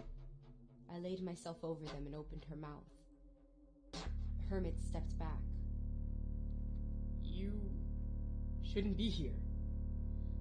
I shook Madison's head. Each turn felt like pushing a car, unnatural and completely unmanageable. I tried to reach for him, and Madison's hands dropped the knife, her fingers dangling limp in the air. Her arm was the heaviest thing I'd ever lifted, and I could feel her fighting to press it against her side. He had to tell me what had happened. What was happening now, I had to know. I used Madison's other hand to rev the ATV engine. The hermit looked down at the road. I could help. You know, he said. I wrenched Madison's jaw open. Help with what? I asked. Madison's mouth felt slimy, unnatural. I could sense every drop of saliva on her tongue. Felt the sweat under her armpits like beads of boiling water. The hermit raised his face to mine, and I saw for the first time how tired he looked. Aya, he said. Don't you want to rest? I wanted to ask more, how he knew me and why, but he'd already turned around. Rage curdled in my stomach and I hit the gas pedal hard. He was back in the woods before the four-wheeler even moved. I lifted Madison's foot and let her head slump. I'm not sure how much time passed. Eventually, I heard footsteps pound against the road behind us. Someone called Madison's name. I closed her eyes and loosened my grip on her. My spirit seeped out her nose and she gasped. From where I floated above her, I could see a man approaching and grabbing her shoulder. I recognized him, the head counselor, the rightful owner of the ATV and the same man I'd seen outside the cabins on that very first day. I moved out of Madison's eye line, floating to where Vicky waited behind them. Madison must have said something, but I didn't hear. The counselor shook his head and offered her a hand to get off the ATV. As she stepped down, her body twisted and her eyes flicked back towards me. The counselor turned his head to follow her gaze. He shook his head and turned back to her. His hand curled around her elbow, and he pulled the keys out of the four-wheeler. He said something to her, warm and low, and led her down the path. The ATV stayed idle on the road. Every inch of me was exhausted, so heavy I struggled to float. I turned to Vicky. Her eyes were sparking. When she spoke, her voice was tight. "Aya," she said. And I started to say, I don't know, sorry, I guess? Except I didn't really mean it. My mind was still on the hermit, on his offer, or warning, or whatever it was. I expected a lecture, some classic Vicky rant about boundaries and a woman's right to her body, but she didn't speak. Her mouth seemed sewn shut, and her face, it was swelling, like a balloon filling the black sky. Each of her pores was the size of my thumbprint.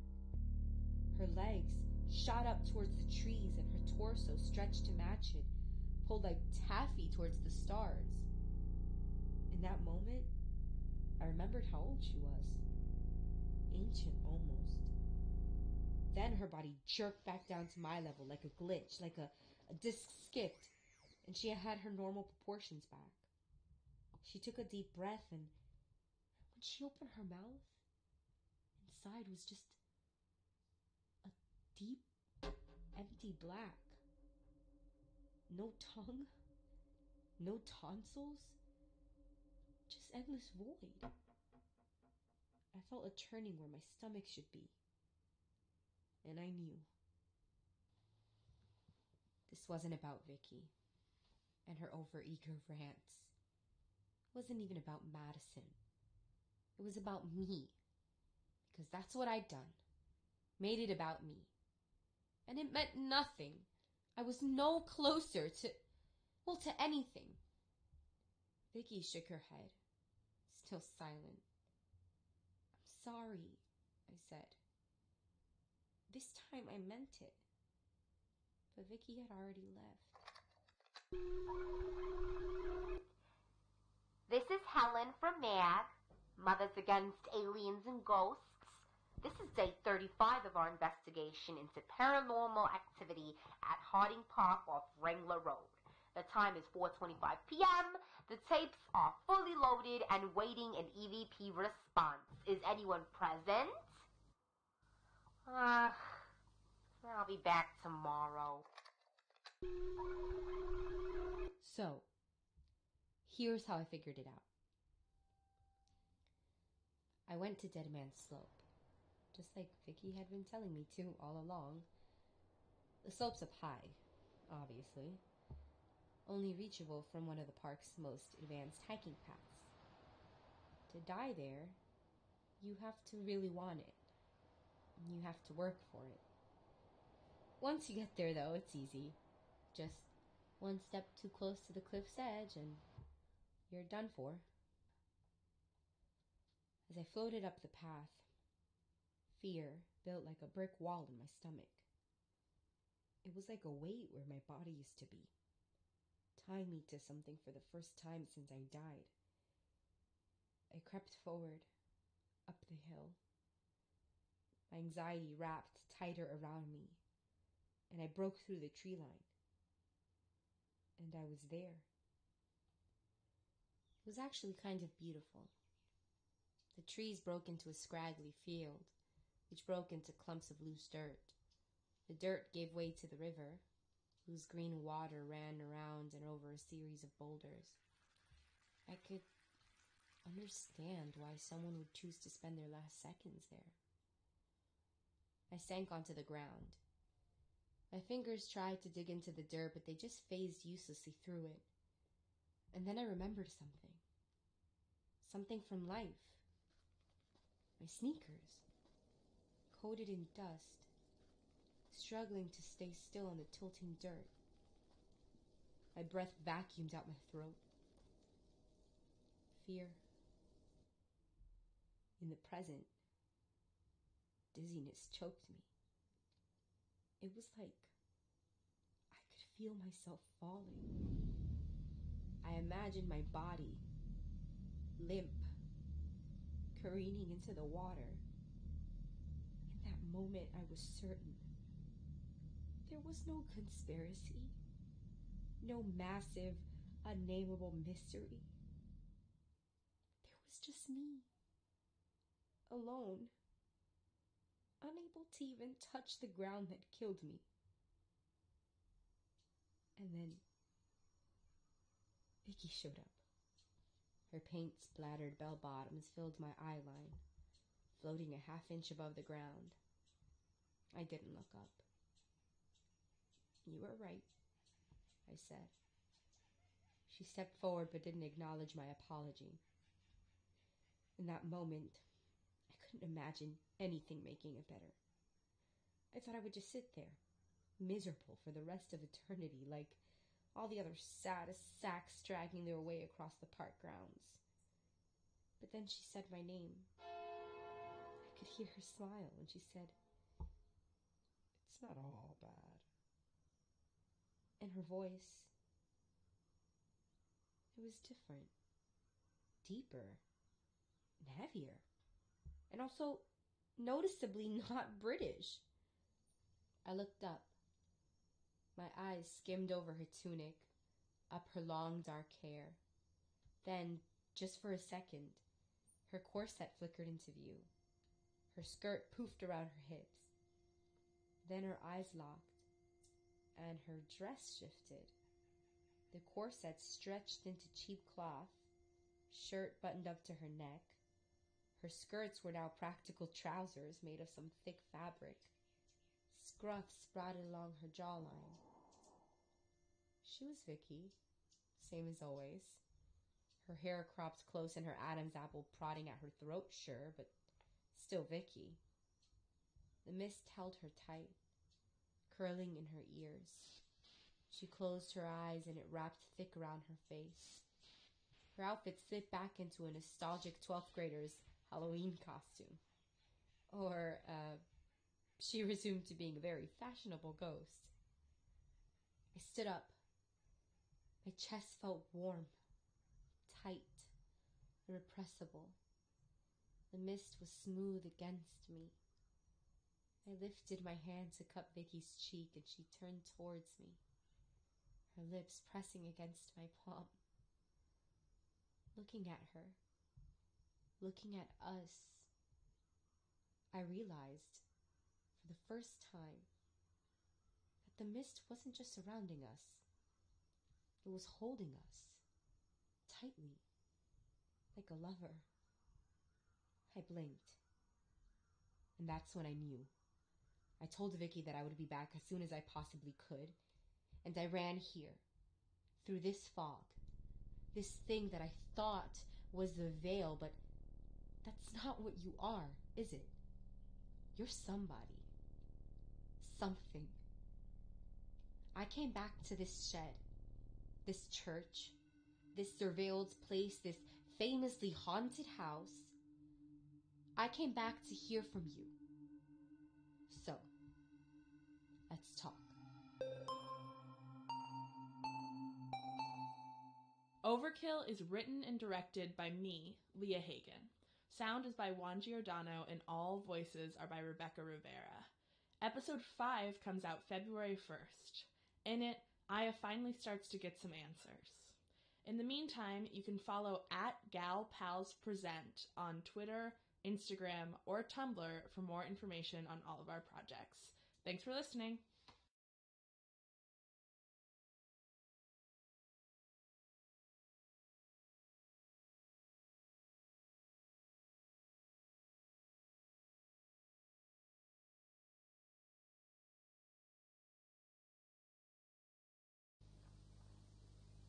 Oh, it's raining cows and Clydesdales out there. And Mr. Flower said it would be sunny all... Oh. This is Helen from Mothers Against Aliens and Ghosts, and there's a cloud in here. Well, not a cloud, a fog? It's hard to tell, it's so thick. Like the cotton ball Sophie used in her water cycle diorama. It's... Oh! Lightning! Inside lightning in the room! It lit up the room like a Christmas tree! Oh, it's somebody. Oh, there's somebody here. I can see their face in the light. Only it's not a face, not really. The cloud is covering it like a scream mask, but the mouth's not a hole. It's like a tornado sucking in the mist and... Well, that's one way for us to talk. I was thinking more like a phone call or something, but... Oh, Vicky, you made it! I'm explaining, I promise. I'm explaining. This has just been a super weird day. She didn't attack me. I mean, it obviously didn't feel good. It was like a giant spider sat on my chest and pried my mouth open with its massive pincers. Okay, you're right, that's too violent. She wasn't doing anything sharp or scary. She was just a harmless worm, writhing its way into my ears and squeezing my brain. God, this girl is useless. How have you been able to listen to her for this long? Whatever. Let me start from the beginning.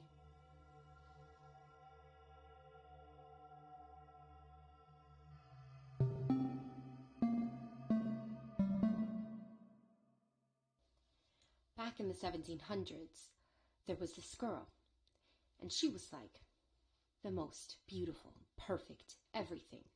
Like Beyonce meets Helen of Troy meets that girl in your high school who was gorgeous but didn't know it. She was poor, but she didn't pity herself.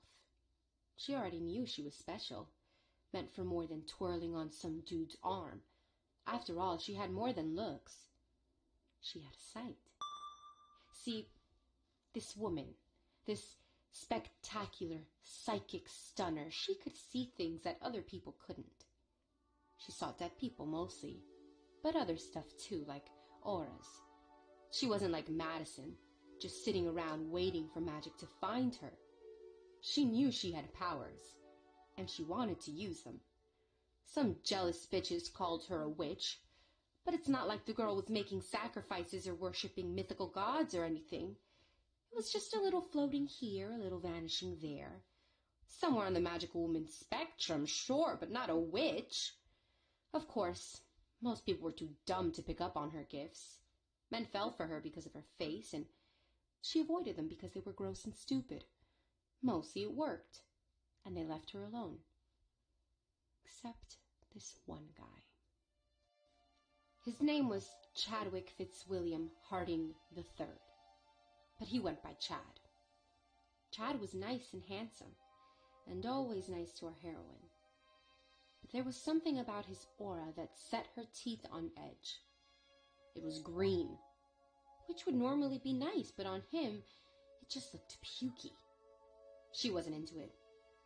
Whenever he came to the house where she worked, she'd duck into spare rooms or lock herself in the bathroom and pretend to scrub toilets.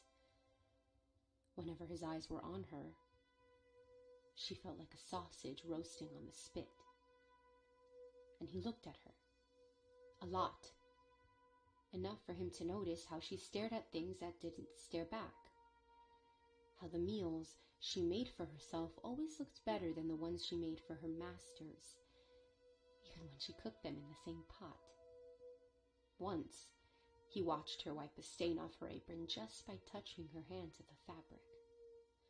It drove him crazy, watching her delve into an absence he didn't understand. A presence she found infinitely more interesting than him. He was obsessed with her.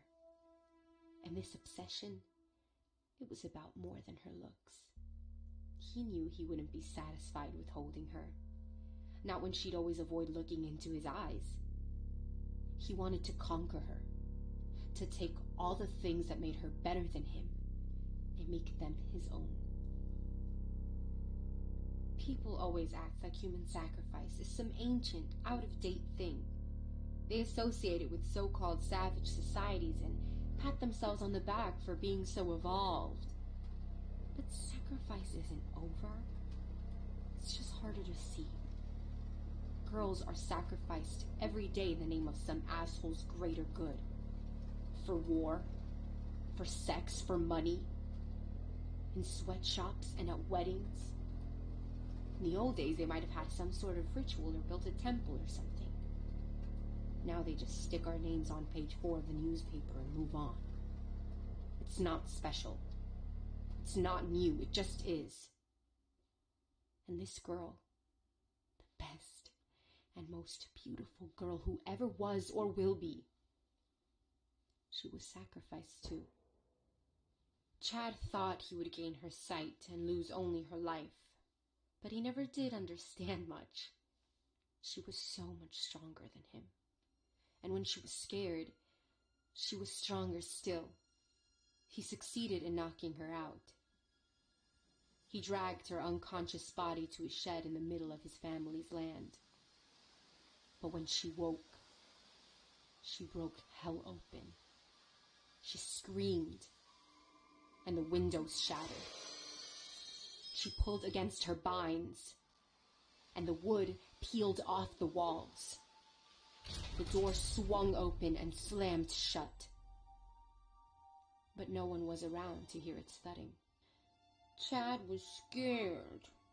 He'd never done the ritual before, and he didn't have her natural talent for magic. He spoke too fast. He didn't let his mouth wrap around each sacred syllable. When he stabbed her, her blood did run, but he didn't stick around to finish the job. He ran off before she was dead, scared of the thunder and the way she made branches slam against the cabin's roof. Without his chanting, she could focus. Her last breaths seeped into the forest, hiding in the folds of each leaf. Her blood dripped onto the dirt floor and into the soil, spreading through the complex root system. She took refuge in the land and all that lived there. And when the ritual finally did kill her, it wasn't her end. That was Chad's mistake. He assumed burning a witch would turn her to ash. He didn't ask where the flames came from. He got his ritual sacrifice, but with a few notable catches. His powers would only be a pale shadow of hers. And while he could now see magic in the world around him, he couldn't control it. He wasn't so much a conqueror as a whiny child suckling on her mystical teat. He could live forever, as long as he kept advancing her power, as long as he kept sacrificing magic girls. At first, her holy hotness was furious. Even in death, he'd found a way to torture her, and she wished she could end herself so he would end too. But nothing was that simple. It wasn't just the plants of Harding that gave her life. She could draw energy from anyone on the land, feeding on the souls that dwelled there without their knowledge. She began with the Hardings. Chad was gone, but his father and mother still lived on the land they'd forcibly claimed for the British. The two weren't enough to sustain her for long, and the oldest Hardings died weak and covered in their own vomit. The land moved down the family line, and she kept feeding. Bitter, fading, a shadow. It took her years to realize she could use her power for more than devouring people. She could save them too if she wanted. Protect girls. Girls like you, Vicky. It was when you died that she realized what she could do. She saw you sneak into the Harding stable and guide a horse out the back door. She saw that horse buck and watched as your head slammed onto the grass. When she felt your spirit fading, she recognized a life never really lived, and she pulled you back. She held you in her great, glorious mist, and she saved you, just like she saved herself. She's also been feeding on your soul for centuries, but net good, right? The Sublime Spirit doesn't need to explain her meteoric rise to power. No one's hands are clean. Sure, she didn't save everyone, but you can't blame her. She did what she had to do. She let Chad come back once a decade, his face still ageless, his hands still spilling blood onto the soil. You didn't save me. You didn't save any of us. The girls with sight, the ones he wanted, it was guilt. The majestic, the woman, she never forgave the man who killed her. The leech sucking on her magic underbelly. Warning. Low. Battery. But you couldn't face him. Not again. She showed me, Vicky, how I died. Chad brought me to the park in the trunk of his car. He was taking me here, to this shed, to this hovel. My head ached. My armpits sweat. I had the oddest sense of deja vu, this pinching nausea deep in my stomach. But I knew I had to do something or I would die. I tried to push the trunk open, but it wouldn't budge. I squeezed my eyes shut and focused. My hands pressed against the trunk, soft. And somehow, miraculously, it popped open. I rolled out the car and ran, up through the foothills towards the dead end that is Dead Man's Slope. I stopped running, my toes hovering over the slope's crumbling edge. He caught me, and he brought me back here, to this place I've been haunting. And then he killed me.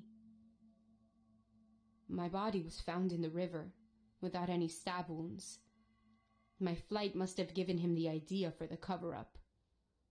Suicide is such a good excuse for the death of a teenager. Everyone cries, and no one takes her seriously. I saw what he looked like afterwards. That woman, or demon, or whatever she is, she showed me. His wide, toothy grin, the power sparking in his eyes, the Nike socks and sandals on his feet. It was the counselor. Madison's camp counselor, Vicky. Madison is special. She's like the lady in the mist. She's like me. And Chad, I think he knows. I think he saw me last night in the park, and I think he saw her seeing me. Vicky, he's going to kill Madison. He's going to tie her up, and he's not going to get away with it. Madison called me for a reason. He called me for a reason, and I'm going to show everyone why. I'm going to stop him, Vicky. Battery. Empty. Please, replace.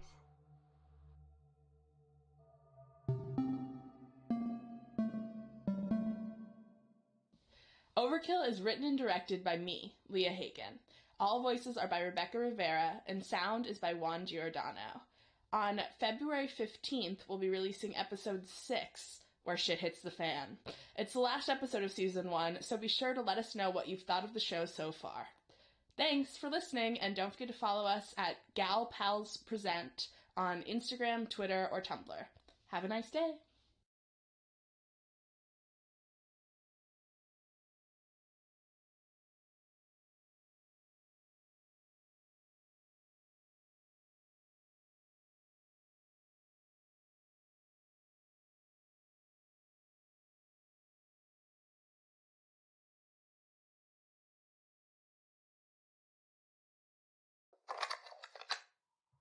Okay, so I don't get the point of documenting this at all. I only brought the tape recorder because Sophie forced me to. She said it belongs to her mom, which, yeah, I can tell. It's ancient and there's all these band stickers peeling off the front. I feel like a hipster trying to make a mixtape. But I needed the Ouija board, and Sophie would only lend it to me if I agreed to record myself using it. It's stupid. I mean, the board looks like Barbie barfed all over it. I know, it's not magic, but to be totally honest, stupid things happen all the time. And the way I see it, there are two options here. Either the board has powers, or I do. And I'd way rather believe in Hasbro's magical manufacturing than think I had anything to do with this. So I'm just gonna start. Right now. Right fucking now. Aya Velasquez, are you present? So, calling out into the void is like, so not working. I can't hear anything except some dumbass birds chirping. I hope you're not ignoring me, Aya, because that would be a dick move, just FYI. When I don't want you around, you're everywhere. And now, the one time I actually ask for you, you're not here. I don't even want to be here. Harding is a freaky nightmare zone, and girls should literally never be allowed on the grounds. Thank God they're closing the day camp.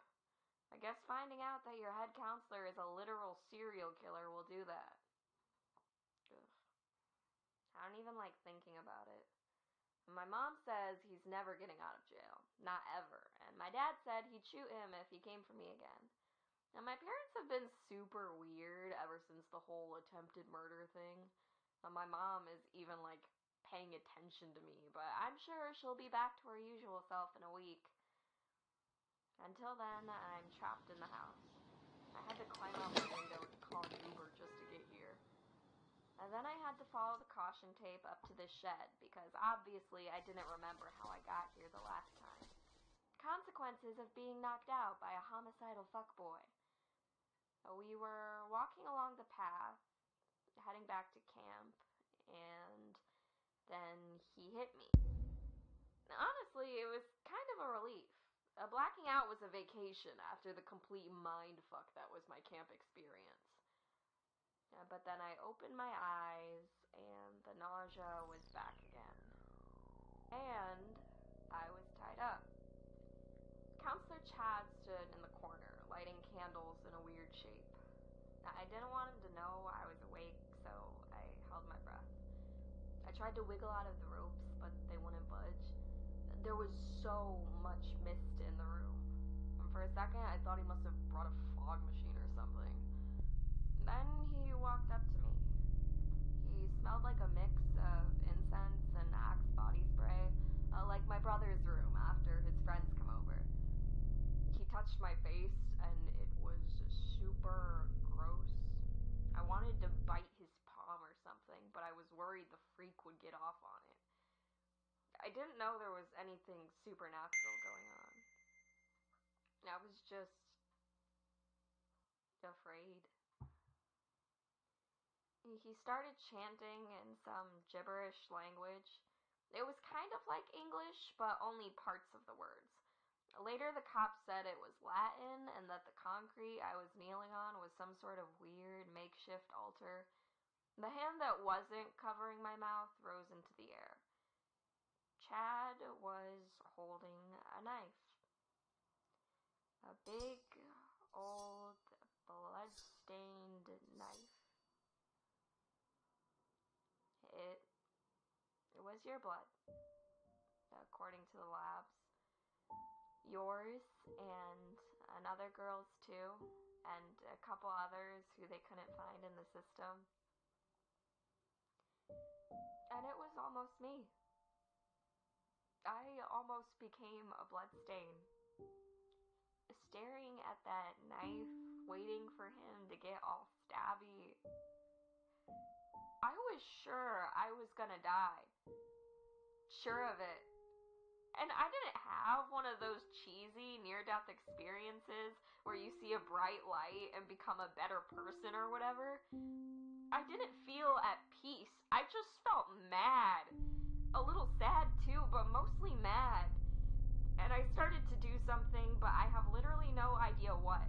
And my body was working like 40 steps ahead of my brain. But I guess I was screaming from behind Chad's hand, and my knees were vibrating against the concrete. And then the whole shed started shaking, like actually physically shaking. And the mist started sloshing around the room, and I thought, fuck it. Fuck everything. I'm gonna die, but at least this asshole will go down with me. And then I saw you. The same chick I've been seeing since that first freaky day with this Ouija board. Aya Velasquez. A teenager in low-rise jeans and a tube top that must have been fashionable back in 2007. Everything went still. I was so fucking tired. Chad took his hand off my mouth, but I didn't scream again. I just stared at you. I don't know why. I guess I just didn't want to die alone. But then you flickered, or glitched, or something, and suddenly you weren't transparent anymore. You looked like a freaking person, almost. You took a step, and I could hear your ugly-ass Ugg boots hitting the ground. Chad heard it, too. He stopped blowing his disgusting vape breath in my face and turned around. I thought he was gonna pee his pants when he saw you. You looked seriously scary, even with the god-awful lip gloss. Honestly, I was impressed. But then he switched chants and held his hand up like a fucking exorcist, and I started to worry. I couldn't really tell what was happening. It looked like he was making an air tunnel or something, using the fog to suck you out of the shed. But you kept walking, and the mist just kind of moved out of your way. And then you started to glow. Like, literally glow. And not the kind of glow they talk about in skincare ads. Did you do that on purpose? The whole glowing thing? Chad kept chanting, but you just leaned down and picked up a rock. He was practically screaming, and my head hurt so much, and then I puked all over the back of his polo shirt. He didn't even react. He just kept chanting. You were flickering again, but this time you were getting lighter, transparent. He finished his chant, and you lifted your arms. The rock came down. Hard. And he fell. All of a sudden, all the mist left the room. Chad was on the floor. I was tied to the altar. And you were completely, totally gone. I waited there for what felt like forever.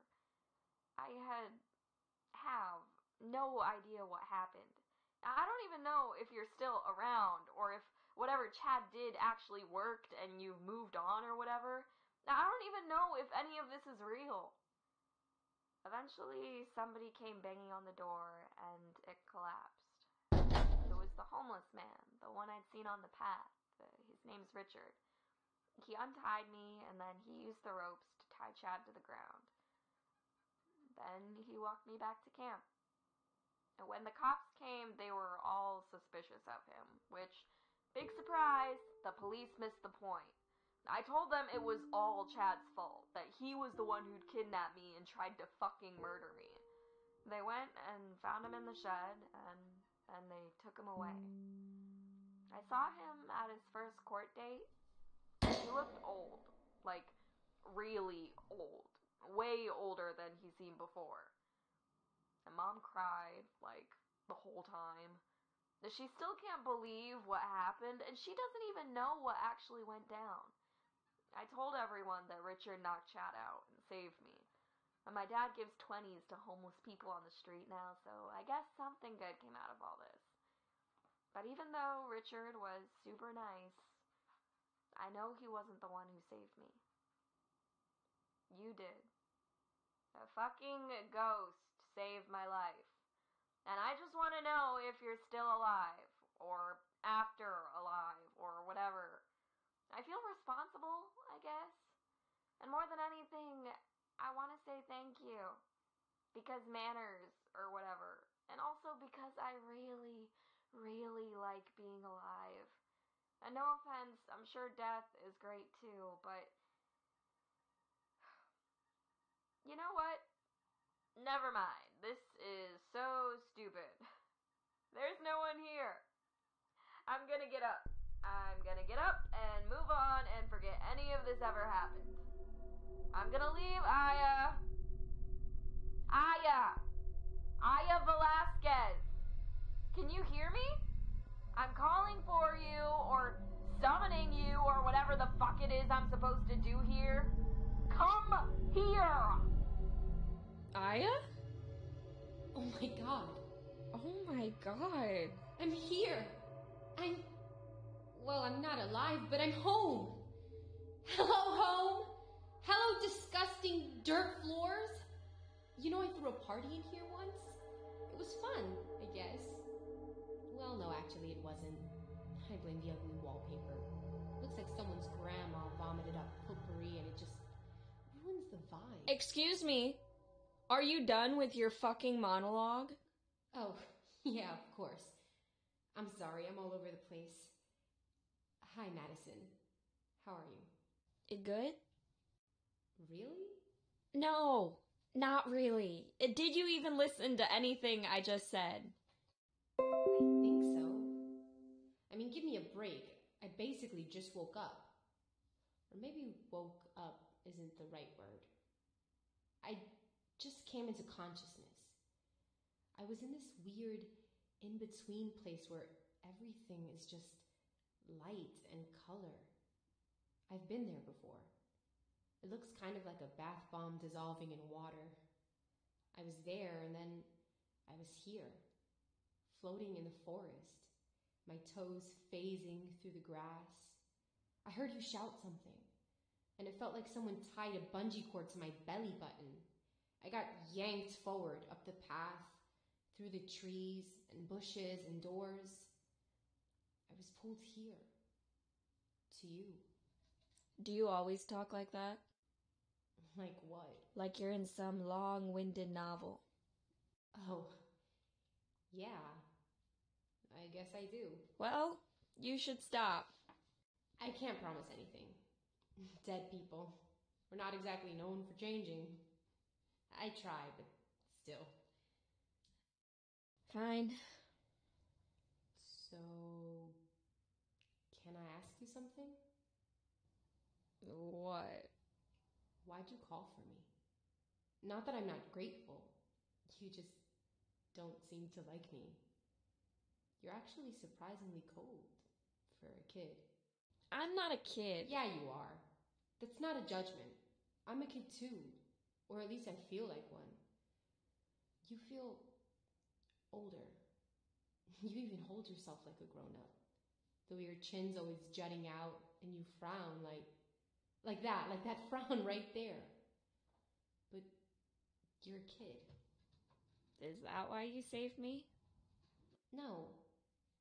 And yes, but mostly no. That is so helpful. Thanks, really. Okay, I'm sorry, I should be clearer. I would have saved you no matter what, because people deserve to live. Even if they are old, or mean, or wear tacky pink nail polish. Wow, thanks. But there's another reason for all of this too. The reason that Chad went looking for you.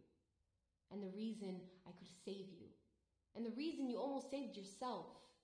And now's the time that I should tell you. Do you have to? Yes, I mean, Madison, this is huge. Really huge. You can't hide from something like this. Says who? Says me. It's a bone too big to bury. Yeah, well, let's bury I it. just said that I couldn't. Well, I can. I mean, I'm good. I'm alive. Chad's in prison and I'm alive. After today, I am never coming back here. Do I really have to know about the rest of it? I don't know. Then don't tell me. But what if you need to know more? What if something happens or someone else comes and you need to know? Then I'll come and find you. Okay? If anything goes wrong, I will come and find you. Okay. If that's what you need, it's okay. You can go. I'll be here. Good. Oh, and Aya? Yeah? Thank you. Or whatever. For saving me from that asshole. You're welcome. Thank you, too. Hey! You left your tape recorder!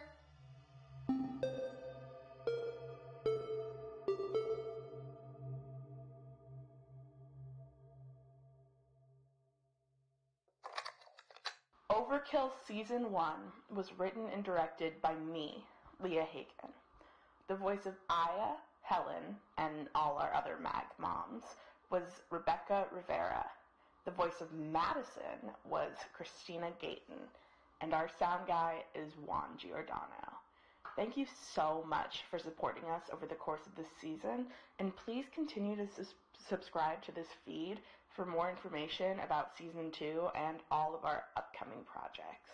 In the meantime, you can also follow us at GalPalsPresent on Instagram, Twitter, Tumblr, and basically anywhere words are shared. And don't forget to tell your friends about the podcast, if that's a thing you do. We really, really appreciate everyone who has listened so far, and we can't wait to share more stories about Madison, Aya, and sometimes even Helen. Thanks for listening.